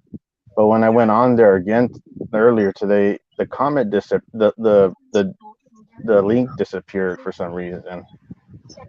Yeah, sometimes those links will run out and they'll stop working. So yeah, it's like, see, what I try to do to avoid that is like I try not to post the link and pin it until like about 24 hours before the stream. Because I used to do it like days and maybe even weeks early. Like if I scheduled something like a month ahead of time, I was starting to add that link in there. And then on the day of the stream, I just click on it for the hell of it. And it says page cannot be found and all this bullshit. But so for now on, when you do the links, try to do it like a day before. It should still be working by then. Yeah, I'll put it as soon as that day. I'll just put the link back in. If anybody wants to check out the uncut version, Internet Archive has the uncut version, which is the VHS quality. But if you want to see the uncut kills instead of the shitty theatrical cut, which is awesome. Yeah, that Internet Archive website can be pretty helpful, but it can be a little tricky sometimes because like you'll type in a movie and the year, and everything else is showing up but what you're looking for. But you have to keep searching and you have to keep scrolling and scrolling sometimes, and then out of nowhere you find what you're looking for like 10 minutes later. But yeah, But that's the one we're sometimes doing. people upload movies on there and they won't title it right. So, like, the movie you're looking for is on there, but some idiot wrote horror movie 1985 or like, how the fuck are you supposed to be able to search that? Like, you know. But yeah, ready for Monday. Chester says Elm Street 5 wasn't the best movie in the franchise. Well, that's what the point of the stream is. It's a random. It was in Yeah, the list. There were other movies that were awful that were on that voting list. Yeah. Like generally as far as the Elm Street franchise goes, like I like the first three. Like part 4 is growing on me a little bit more, but like other than that, I can't take the rest of the franchise seriously. I know a lot of people are Yeah. usually like, you don't like New Nightmare? Like, here's my thing with New Nightmare. It's a watchable movie, but my God, is that It's shit okay. overrated? It's not that good, man. I still would say I like it more than Scream, but I just think like it is like considered like how there's some sequels that people overhype. It is like a little bit overhyped of a movie. Like, I've even heard people go as far as like, I think New Nightmare is better than anything in the franchise. Like, wow, the fuck. That's just well, that's their opinion. Like, that's fine. Yeah. But I mean, like, I'm also not too crazy about the over-polished look of Freddy in it and the green hat and all that. Just, I don't know, man. It really looks like somebody showed up for a Halloween party and was like, hey, I'm Freddy Krueger. Like, okay, cool costume. and they made Freddy look like the Toad from X-Men, where he has that long tongue. Yeah. And then the glove, like the blades on the glove are all shiny and shit. Like, nah, this doesn't look right, man.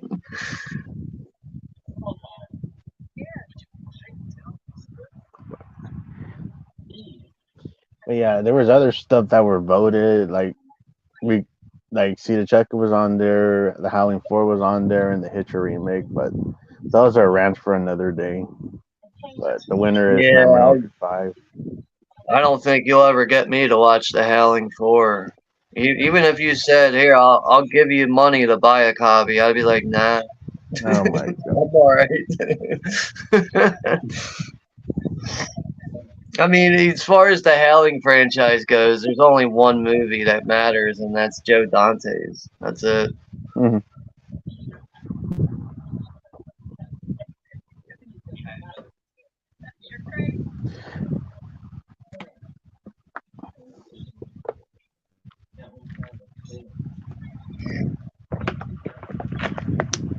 Yeah, I mean, Don's saying, you know, he's not a huge fan of New Nightmare either. Find it okay, but the acting is really poor, and the glossy look of the film feels off to me. Like, I find the movie to be watchable, but almost every time I go back and watch it, I'm like, why do people hype this up? It's really not that good. I prefer Nightmare on Elm Street 2 over it. Yeah, I would agree with that.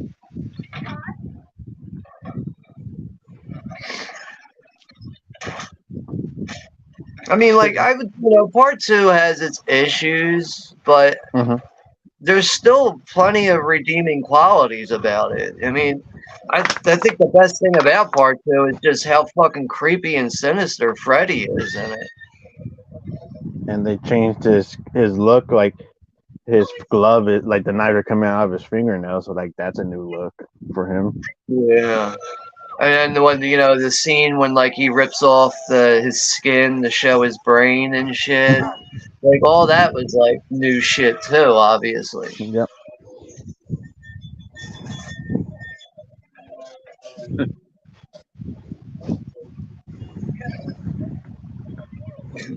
Yeah.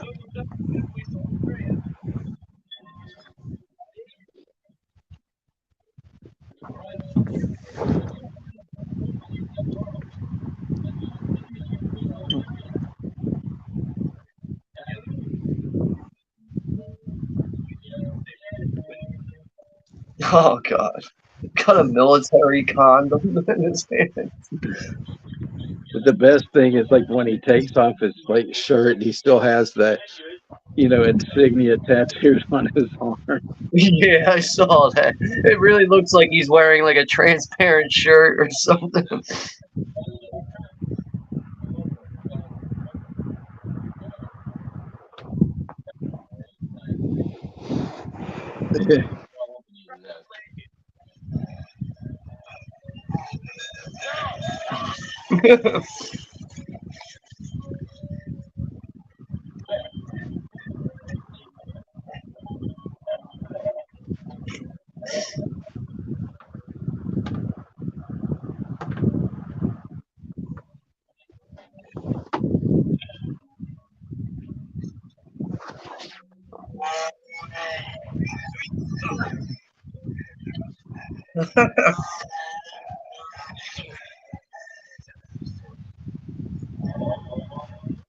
At least I'm safe, and here comes the chainsaw.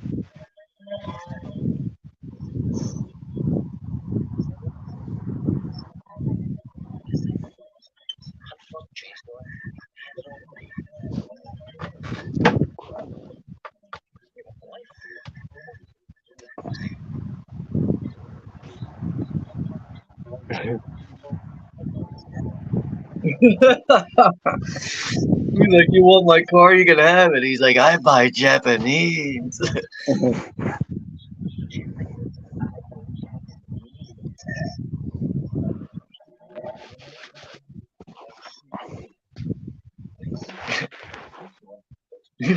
You probably don't have much time for reading, only for smut.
Making him do the thing, to clean the damn saw.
Ron Reagan.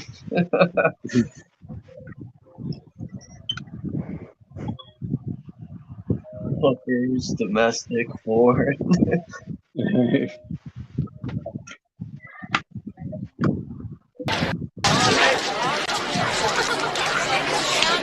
Ladies and gentlemen, in order to achieve an R rating today, a motion picture must contain full frontal nudity, graphic violence, or an explicit reference to the sex act. Since this film has none of those, and since research has proven that R-rated films are by far the most popular with the movie-going public, the producers of this motion picture have asked me to take this opportunity to say, fuck you. Fuck you.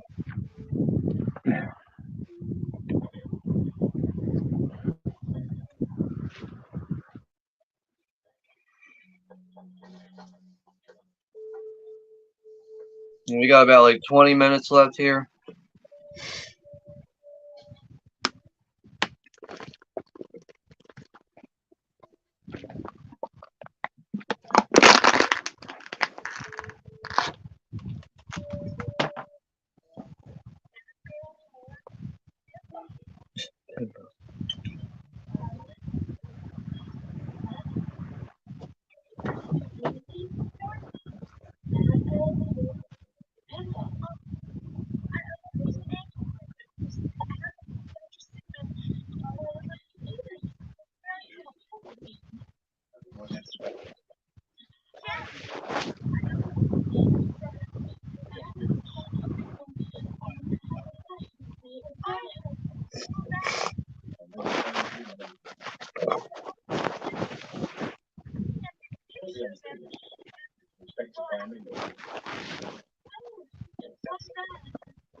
Like me being the murderer.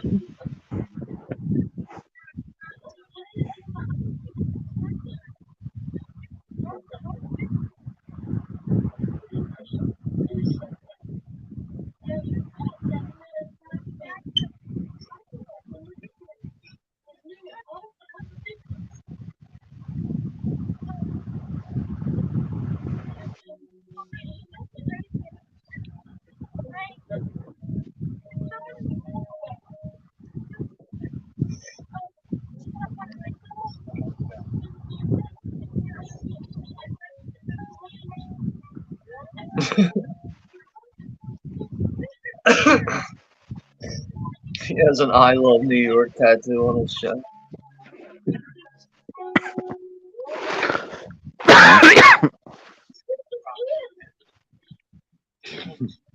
Nightmare on Elm Street 4, the Dream Goocher.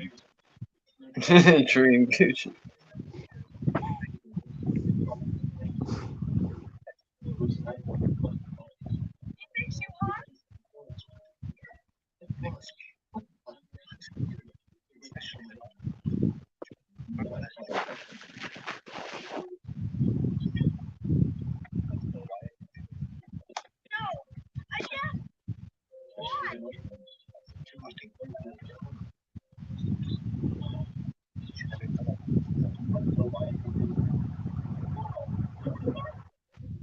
Each and every one of them was caught doing sex.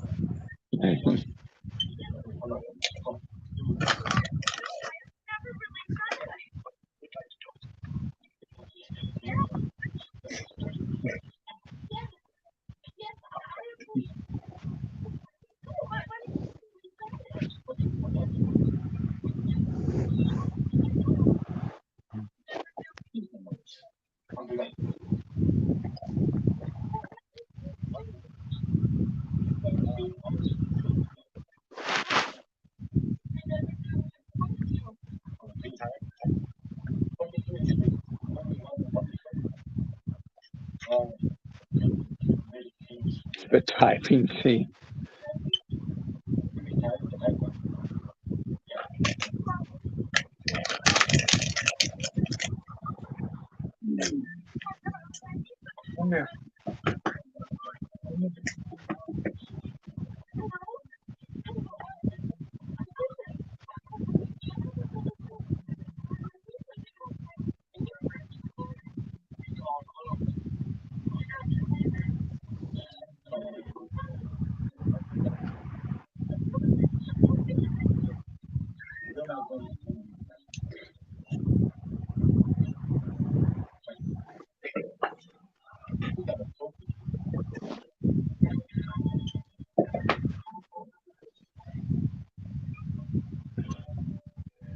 Number 12, The Dead Principal.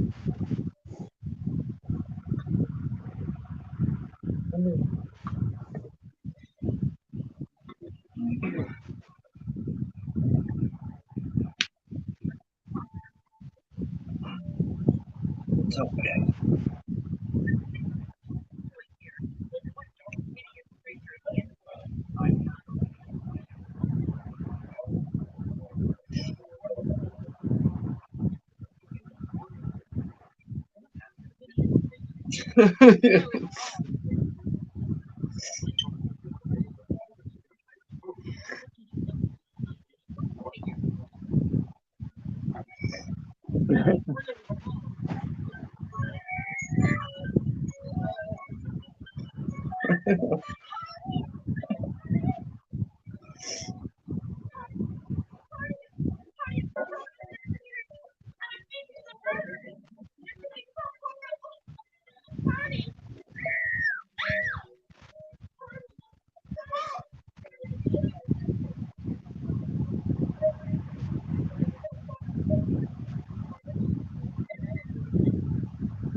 Hold still while I kill you. I'm an old woman with arthritis.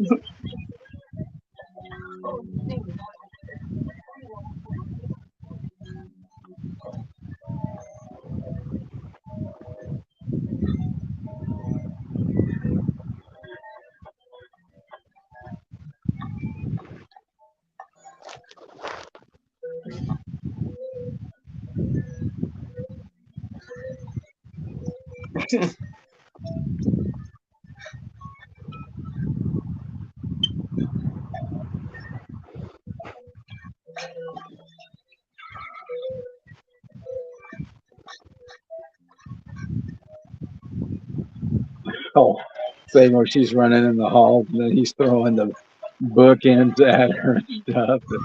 Yo, Mrs. Mumsley inside the trash can is classic.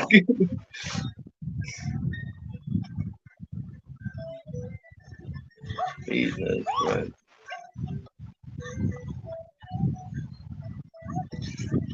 What the fuck?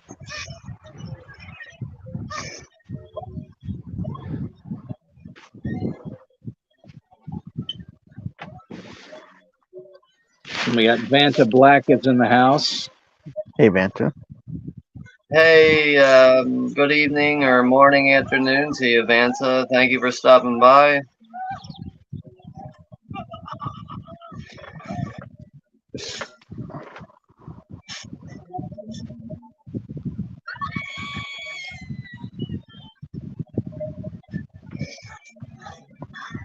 This is the like only part of the movie that's just like what so weird, you know. It's like Yeah, like I don't remember this scene really, where it looks like everyone's dressed up in like zombie makeup or something. yeah, and they're chasing her down the hall and all of that.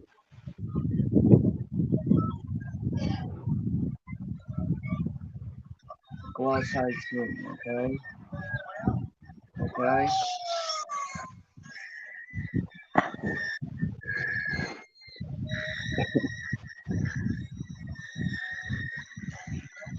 This way out, and she crashed through the window.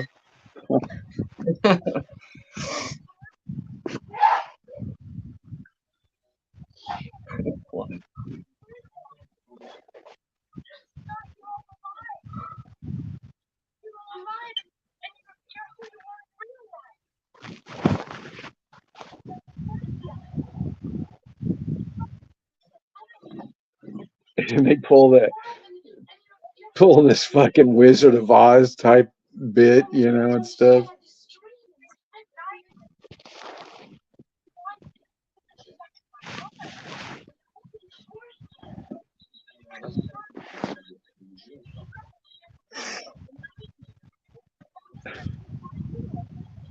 Mr. Mumsy, you were a woman.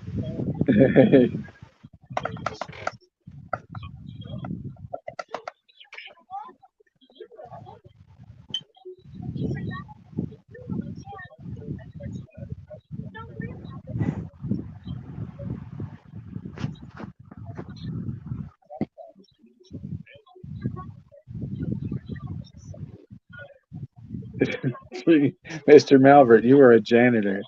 Absurd.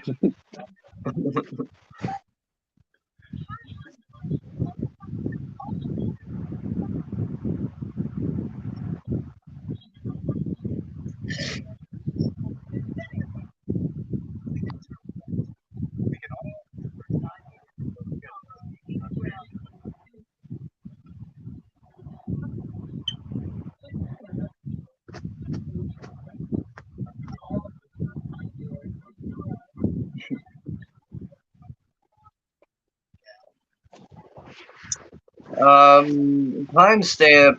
We're coming up on the end here. There's like 5 minutes left. We're at 1:20 right now. Like an hour and 20 minutes is where we're at.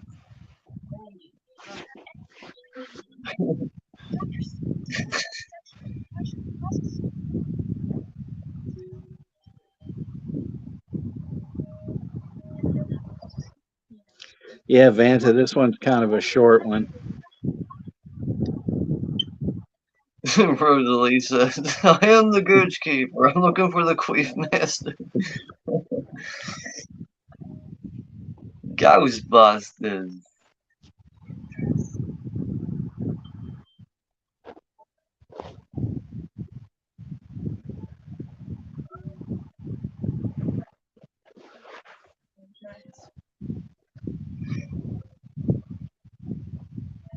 She's just taking off her pin that she has on her bra.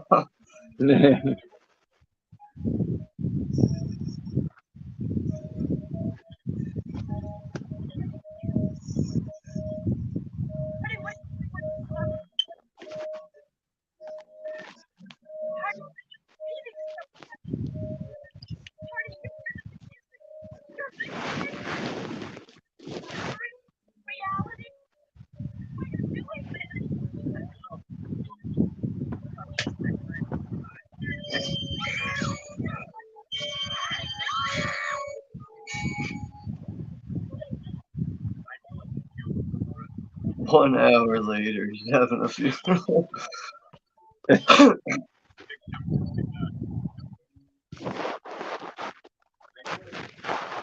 1 hour later.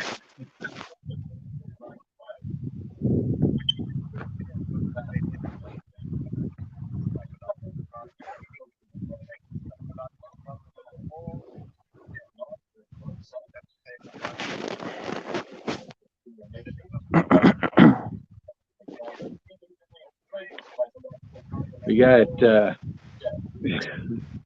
Derek from the Woo Riders. Hey, Woo. Hey, yo!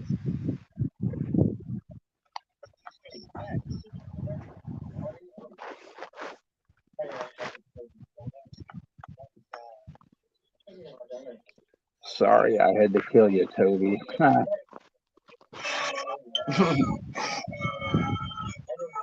I guess that was their best impersonation of Carrie, the end of Carrie. They had to end it Right. the way Carrie ends.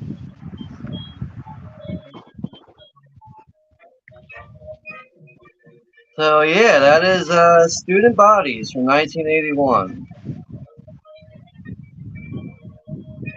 It's definitely been a while since I've seen this movie all the way through.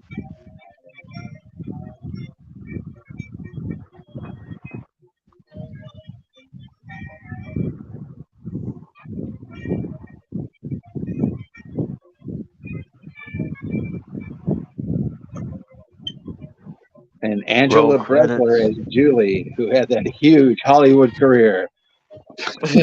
Roll credits.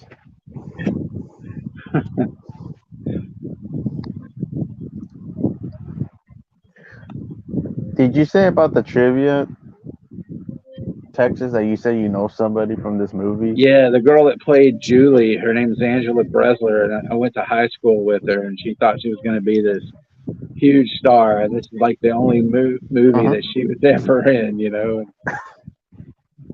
Yeah, it's kind of funny. That's awesome, man.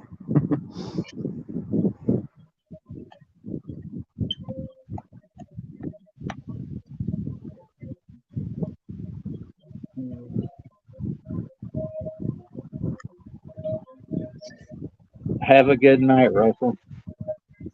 All right, Russell, see. Good shit. They're gooching this monster.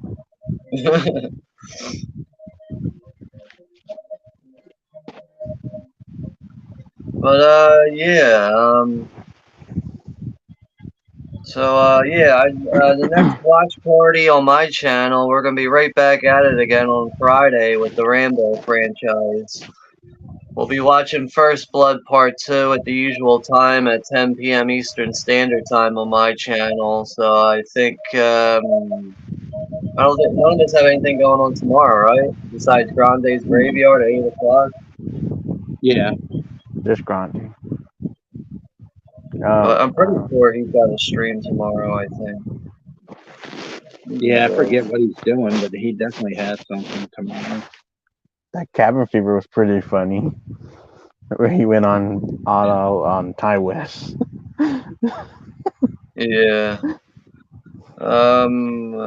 What's he got? Alright, so his next stream tomorrow is Horror's Worst Ideas. So it's probably going to be a rant somewhere in there. Well, there's a lot of dumb ideas like Amityville 4, The Evil Escapes, an evil lamp that's possessed by the devil. Yeah, so it says, on this episode of Grande's Graveyard, join me live in living color as I discuss what I consider to be some of the worst ideas in horror movie history. Everything from haunted Skype chats, cursed video games, urban legends school plays gone wrong, giallos regarding a killer who forces police to play poker in order to save victims, and many more this week, only on The Graveyard. I hope Amityville 4 is mentioned because that's a fucking you mess of a movie. You forgot one thing, Sean. Only on The Graveyard. Well, yeah, I don't stretch it that much because by the time I get done with it, I'm gonna be like, oh, well, that's old.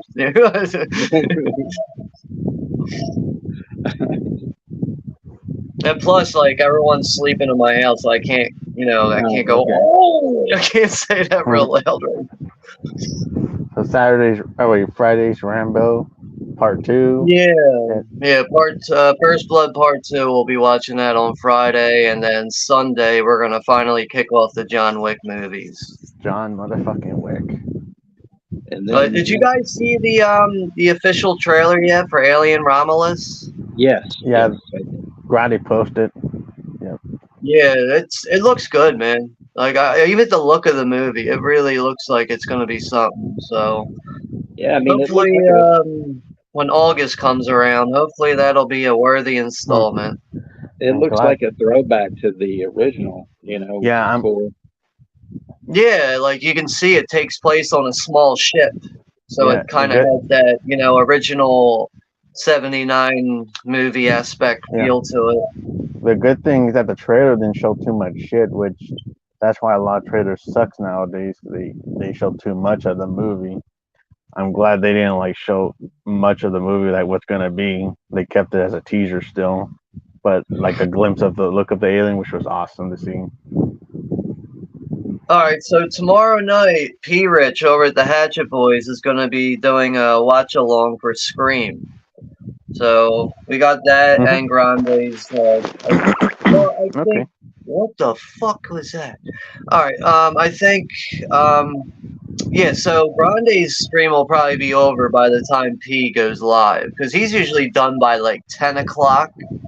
Grande is usually done by 10. I think P usually goes live like around like 11 p.m. Eastern time on my time.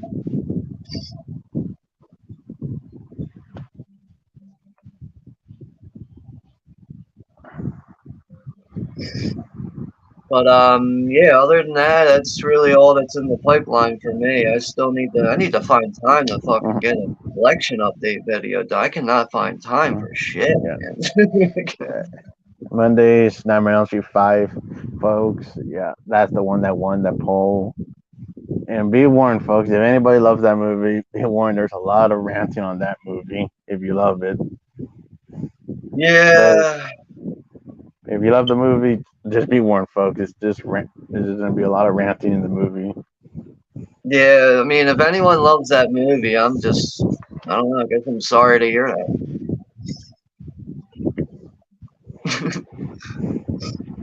Yeah, but it'll be a lot of fun. And yeah. Are you doing more streams, Texas? Yeah, Wednesday I've got Desperate Living, a John Waters movie on next Wednesday, and then I've got the following Saturday I have the Monkees movie Head.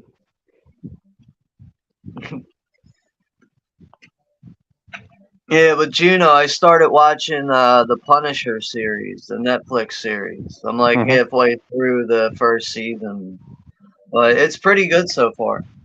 Like in the beginning of it, when it starts out, it kind of goes like pretty quick. The story, like the whole conspiracy thing, like you have to really be paying attention. And then I was like surprised there was like a brief sex scene, like you get some like booty shots. Like I don't think there was any yits in there, but I was like, whoa, like all right, Marvel with the nudity, okay. Like I was really surprised by that. Do you have that movie on Blu-ray? Is that like an official Blu-ray? No, I bought a bootleg at the flea market. I don't know where it's at. Oh, here it is. I bought bootlegs at the flea market for seasons 1 and 2. That's the bootleg right there. Oh man, I wish that had an official release because that's a badass show.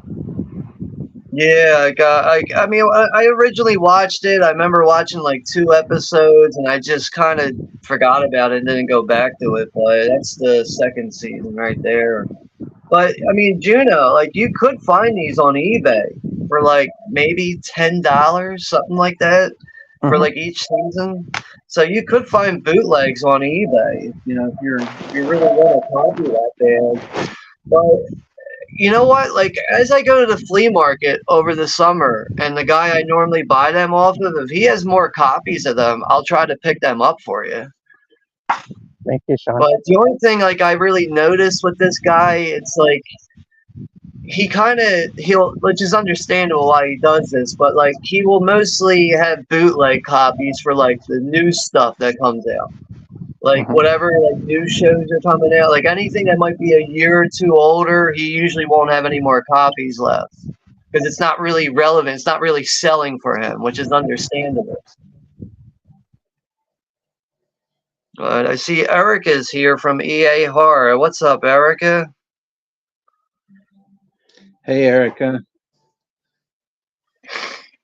So yeah, I know I'm gonna have to jump off of here soon, but I imagine we're probably gonna end this real soon. But I gotta go walk the dog.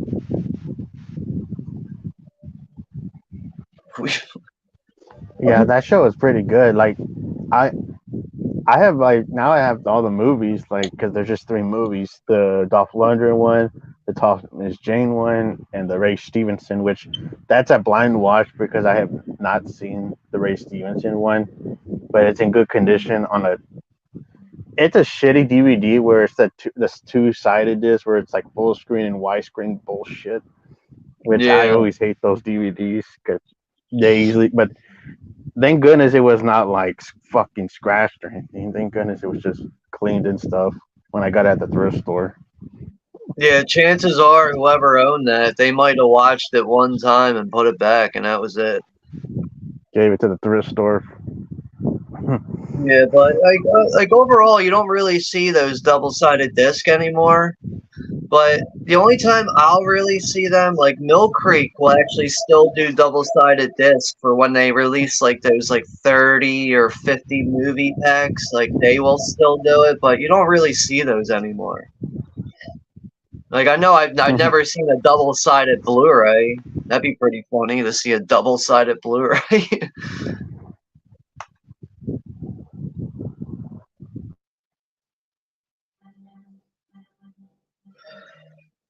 And Mayanne over at Cinderella, she hit 666 today, 666 subs. Nice. Oh, yeah. Congratulations, man. Yeah, I don't think she's in the chat or anything. I was just noticed that though. But still, congratulations to her. Yeah, yeah. On her subs.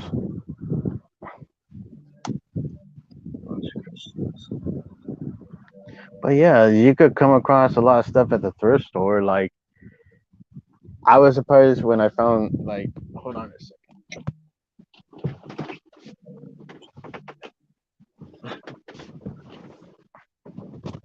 I was surprised when I found this for $3, and this is out of print. The unrated Blu-ray Alliance Blu-ray version of the Chainsaw Massacre: The Beginning. This is That like movie long was- out of print. Yeah, I have that too, actually. And it was only $3, and like, I'm not gonna leave it because this is out of print, and this one's hard to find. Yeah, that's hard to say if it'll ever get another release. Like, I don't.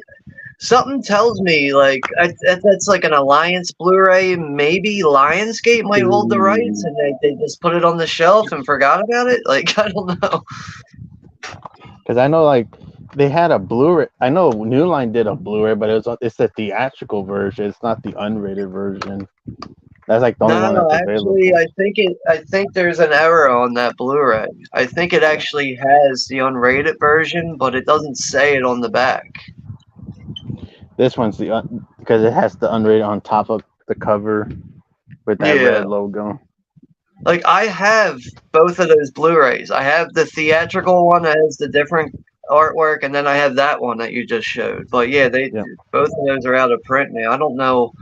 Like, that's like whoever holds the rights to Texas Chainsaw: The Beginning and the 2004 one, you know, why don't they just release an upgraded double feature? Like, it would sell. Like, people like those movies, but whoever owns those rights is just being a dickhead right now. Doesn't realize it's just sitting on the shelf. And I know I don't like the Netflix Chainsaw Massacre movie, but they actually have official release. Yeah, fuck that movie. But I don't care for that one. Yeah, I can only go as far as the Leatherface one. I could watch this over that Netflix bullshit because I could. Yeah, because there's nothing. I like that Netflix movie. There's not 1 ounce of that movie that's redeemable. It's definitely a forgettable piece all the of characters. shit. All the characters suck. Like, yeah, it makes it bad that you're sympathizing the killer of the movie, who's supposed to be the villain, but you're sympathizing with him, like you're siding with him because you're like, fuck these characters, like they're just ungrateful sons of bitches throughout the movie. Yeah, but would you watch this though? It's contagious. It's outrageous. It's John Waters' Desperate Living, starring Hollywood sex goddess Liz Renee. Oh, that support feels heavenly. Susan Lowe as androgynous Mole McHenry. If you don't give me the sex change, I'll cut off your Peter and sew it on me myself. And Mink Stoll as hysterical outpatient Peggy Gravel. Get out of here, you stinking piece of flesh. Yes, they've all had a lot of desperate living. Ah! Oh, God! Find 'em, feel 'em, fuck 'em, forget 'em. Is that your new motto? Ah! I'm a man, Muffy. A man trapped in a woman's body. Follow the dead-end road to Mortville, USA. Look around you. It's a village of idiots. Seize her and fuck her. Mortville, the bad taste town. Dinner served. I'm really not that hungry. Are you infectious, honey? I don't know. My saliva tastes funny. Watch the most perverse sex acts ever brought to the screen. Harder! Harder! Step into a world too desperate to play by the rules. It isn't very pretty what a town without pity can do. Desperate Living, featuring Edith Massey, the Egg Lady, as Queen Carlotta. Hi, stupid! Hi, ugly! Don't miss this rabid feast of cinema decadence from the creator of Pink Flamingos, John Waters' Desperate Living. It isn't very pretty. Coming soon from Saliva Films. You better hope that trailer doesn't get you a strike, man. There's nudity in that. Yeah, I kind of forgot, about that. Then I'm like, Jesus Christ, I can't even believe he got away with that shit. Like, it's kind of quick, but even 1 second can get you a strike. So if you end up seeing a strike on your channel tomorrow, you'll know why. I mean, shit, I got suspended for a week for sharing that Return of the Living Dead photo, which barely had any nudity. But actually, the strike is going to be lifted off of my channel on like July 2nd or something like that. But, yeah. So if you want to use that trailer again, just try to black out that one scene there with CapCut,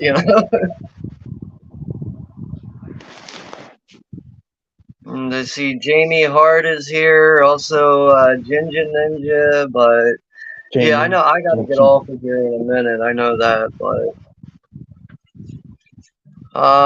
yeah. So all right. Yeah, I gotta go walk this dog before she pees on the fucking floor. But Take care, buddy. yeah, I will talk to you guys tomorrow and Friday. Yeah. All right. Take care, Sean. All right, yeah, take care, guys, and yeah, thank you everyone in the chat for hanging out with us tonight, and we will see you all again soon. Take care, guys. Take care, Adios, muchachos. But yeah, we're still here for a moment, so I'm gonna show this real quick.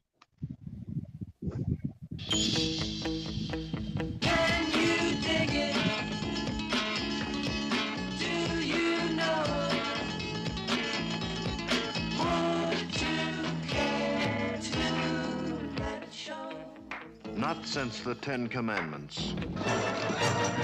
If you liked Covered Wagon,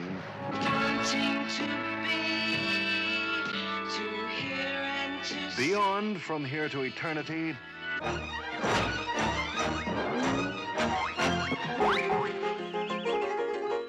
they can't be the Marx Brothers, they're too young. Columbia Pictures presents The Monkees. Mickey, Davy, Mike, Peter in Head. That's right, Head. What's it all about? Only Victor Mature's hairdresser knows for sure. Are you kidding?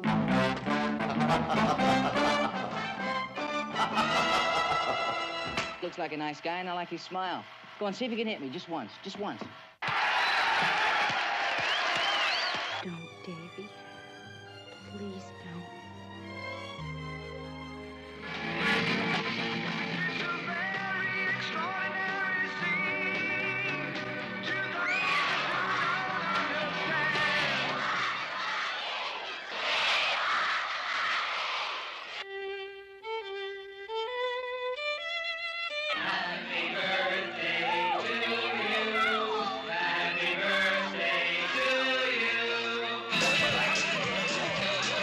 Head is the most extraordinary adventure western comedy love story mystery drama musical documentary satire ever filmed.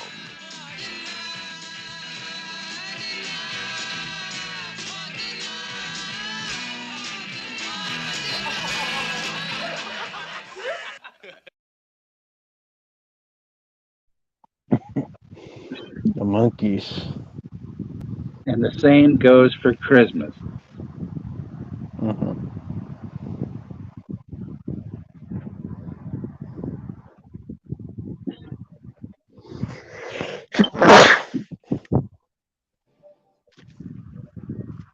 Da-da-da-da-da-da. Man, it's like everybody's showing up late for the party because I knew that well, the movie was like short and everything and stuff. Mhm. But I mean, you know, I'm glad everybody showed up. You know, Vanta, Mayan, and Mhm. Don, and Don. Juno, and Rosalia, and Zodiac, and 71. And Derek and Johnny was here, and Johnny. Corey showed up for a little bit, Corey. and of course Jason and Chester. Jason. Chester. No, and then Jim's movie, whatever his thing is, I can't remember, was here, and Jim. then that Jimmy Vorklees was here, but the other Jimmy was not here. So so that's the way it goes,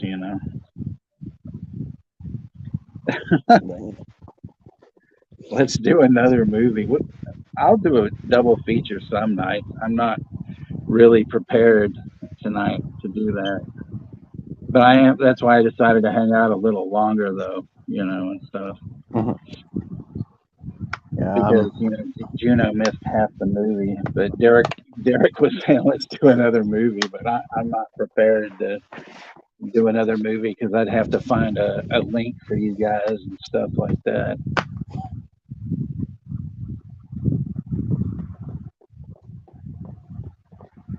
But for those of you that missed this scene, Cigarette? Okay, I'll come straight to the point. You're the murderer. No, that's impossible. I wouldn't hurt a fly.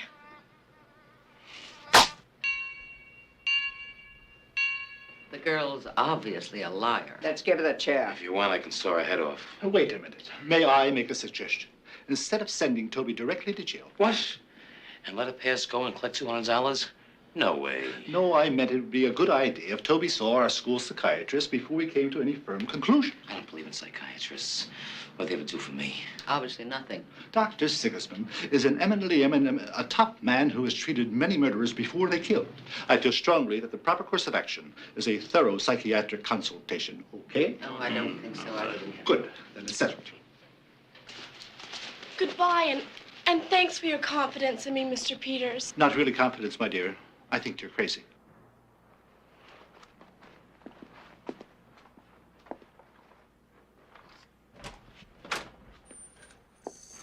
Now, let's examine the evidence again.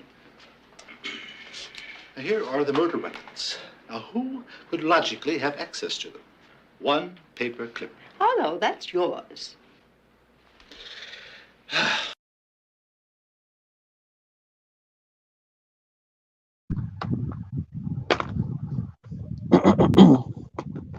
But yeah, tomorrow I'm gonna I'm gonna look at a few movies on Look Movies. I know they uploaded the first Omen, which a lot of people seem to get praising for that one. That's on Hulu already.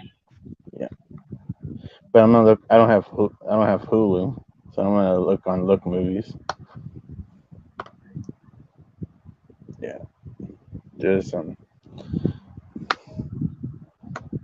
I know some people say it seems like a lot of people give it positive thoughts on it, but that's what I hear. But I am kind of nifty with that one, so but I'm gonna check it out tomorrow.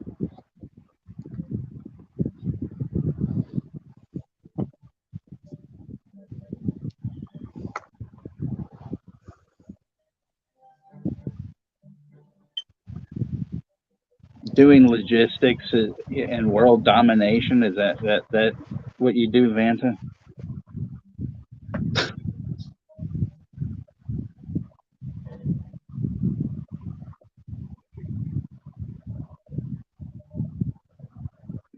God, I had to take the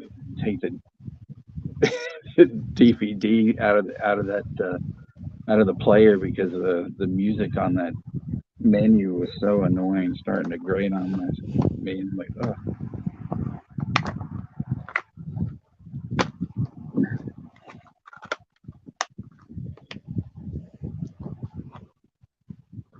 I've been hearing a lot of negative stuff about that POV killer movie, where the hell they call it, In the Woods or something.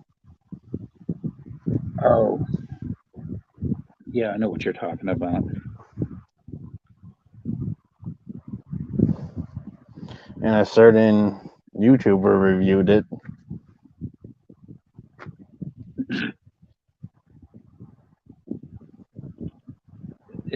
A chain smoking YouTuber? No, the other one, MC, Oh. with his buddy MC, Mhm. which we'll talk about later. Yeah. After. Yeah.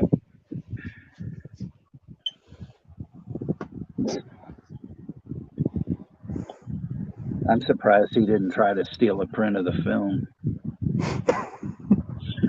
Yep. Here I am in my local store trying to find a copy of this film, but let's go ask MC. He might have stolen a print.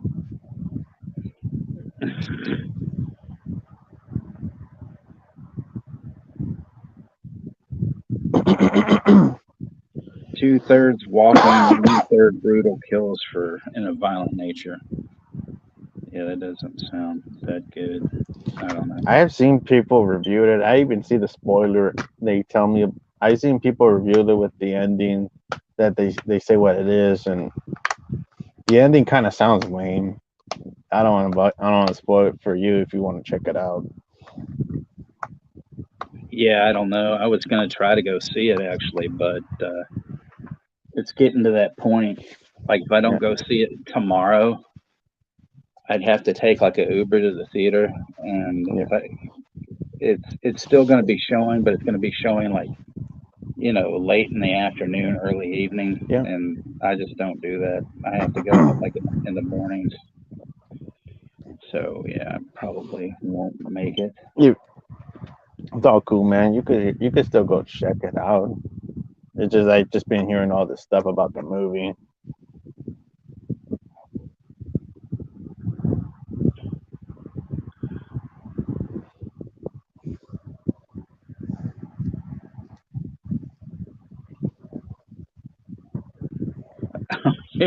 You're welcome, Banta. I don't know what I did, but you're welcome.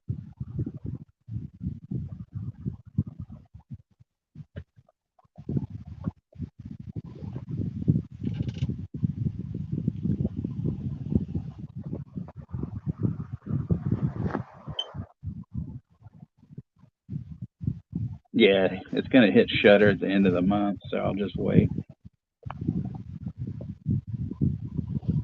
You're gonna go see it, or are you just gonna go wait for Shudder? Yeah, hell, I pay for Shudder. I might as well just wait for it, Mm-hmm. There's this one though, trailer I saw today called Oddity, and it's by the guy that did Caveat or whatever the fuck it is, and it basically has the little stuffed creature, rabbit-looking thing from Caveat in the trailer. So I guess I don't know if it's supposed to be like a sort of quasi sequel to it or what, but that looks pretty good.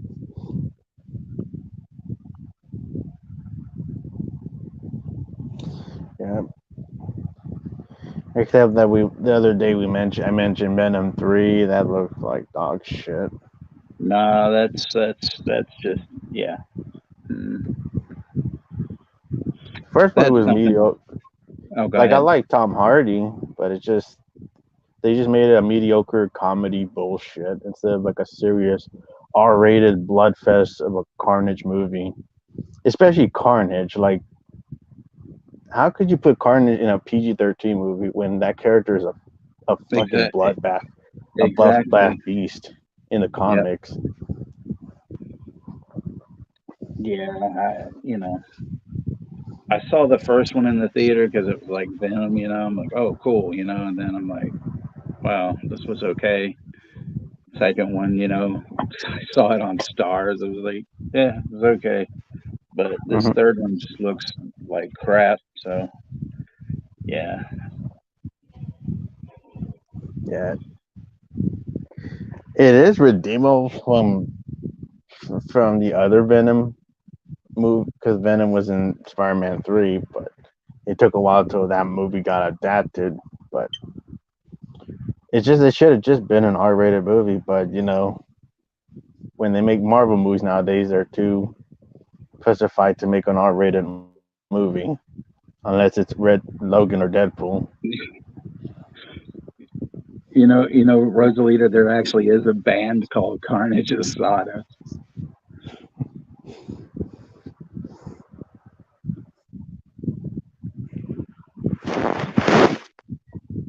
Well, it looks like we're all in agreement about the plot for Venom. It looks dumb. Like there's a horse that he's looking at the end of the trailer. Oh, you should not kill it.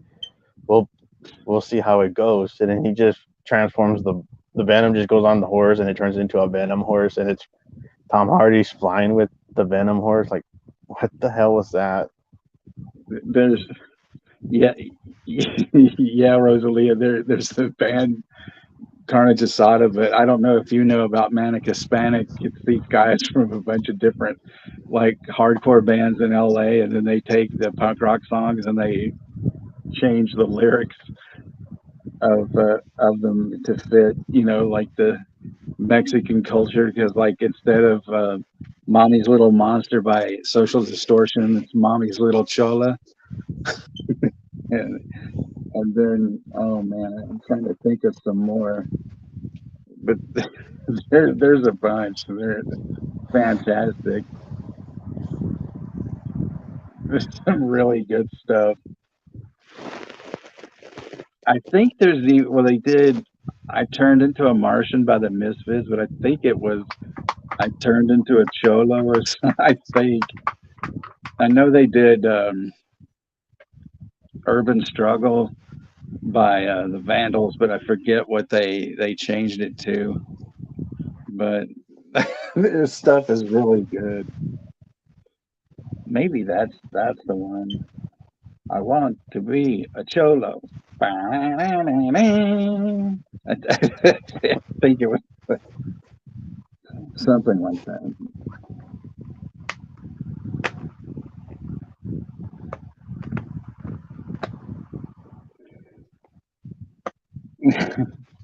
So anything else going on, Juno? Nothing much. I just gotta check out the Omen prequel. I gotta know what the fuck is this praise about it, because I don't know. It's just that movie just doesn't look that interesting, but I still gotta check it out. Oh, I posted today on my community post. There's a new Jesus Lizard song and video that came out, and it's their first album in like over 25 years or something. Like since 1999, they hadn't done anything, and so now they're into the new century and putting out music, and the song is fucking brilliant. So everybody check that out.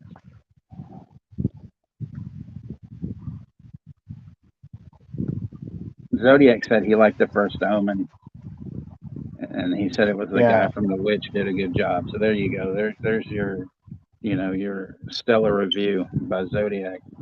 I trust Zodiac. Is he talking about the original movie? No, he's talking about First Omen. Ay, ay, ay. There you go. There's Well, like the way it's called, The First Omen, it sounds like you're talking about the first movie. Like that title sounds confusing. Well, that's their problem, not ours. That's what they decided to call it. They should call it The Omen Beginning. And man, the first Omen is awesome. Jason, the first Omen was a surprisingly decent film. See, the critics are weighing in, and it's all positive. Yeah, I still gotta see it. It's just I'm kind of nifty about it. It's just like I don't know. Like, did the Newman need a fucking prequel? Like, does any movie need a prequel? No, Con Air does not need a prequel. But I bet they're gonna do some bullshit like that, or Face Off getting a prequel.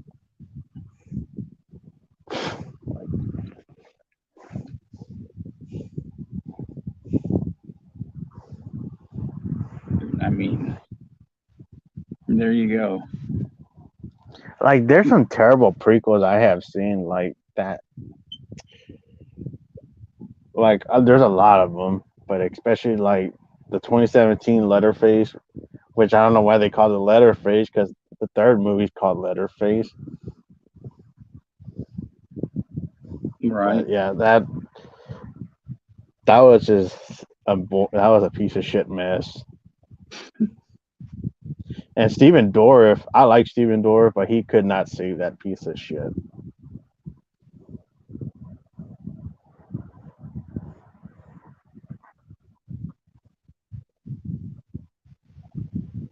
But yeah, I guess we'll head on out, and thank you all for hanging out with us and letting us meander from everything. And I hope you guys that watched the movie enjoyed the movie and stuff. And so we'll be on Sean's channel on Friday watching Rambo 2, Electric Boogaloo, or Electric Googaloo, either one.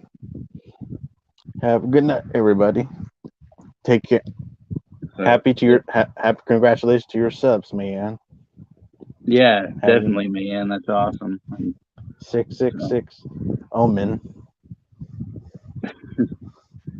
666, the number of the yeast.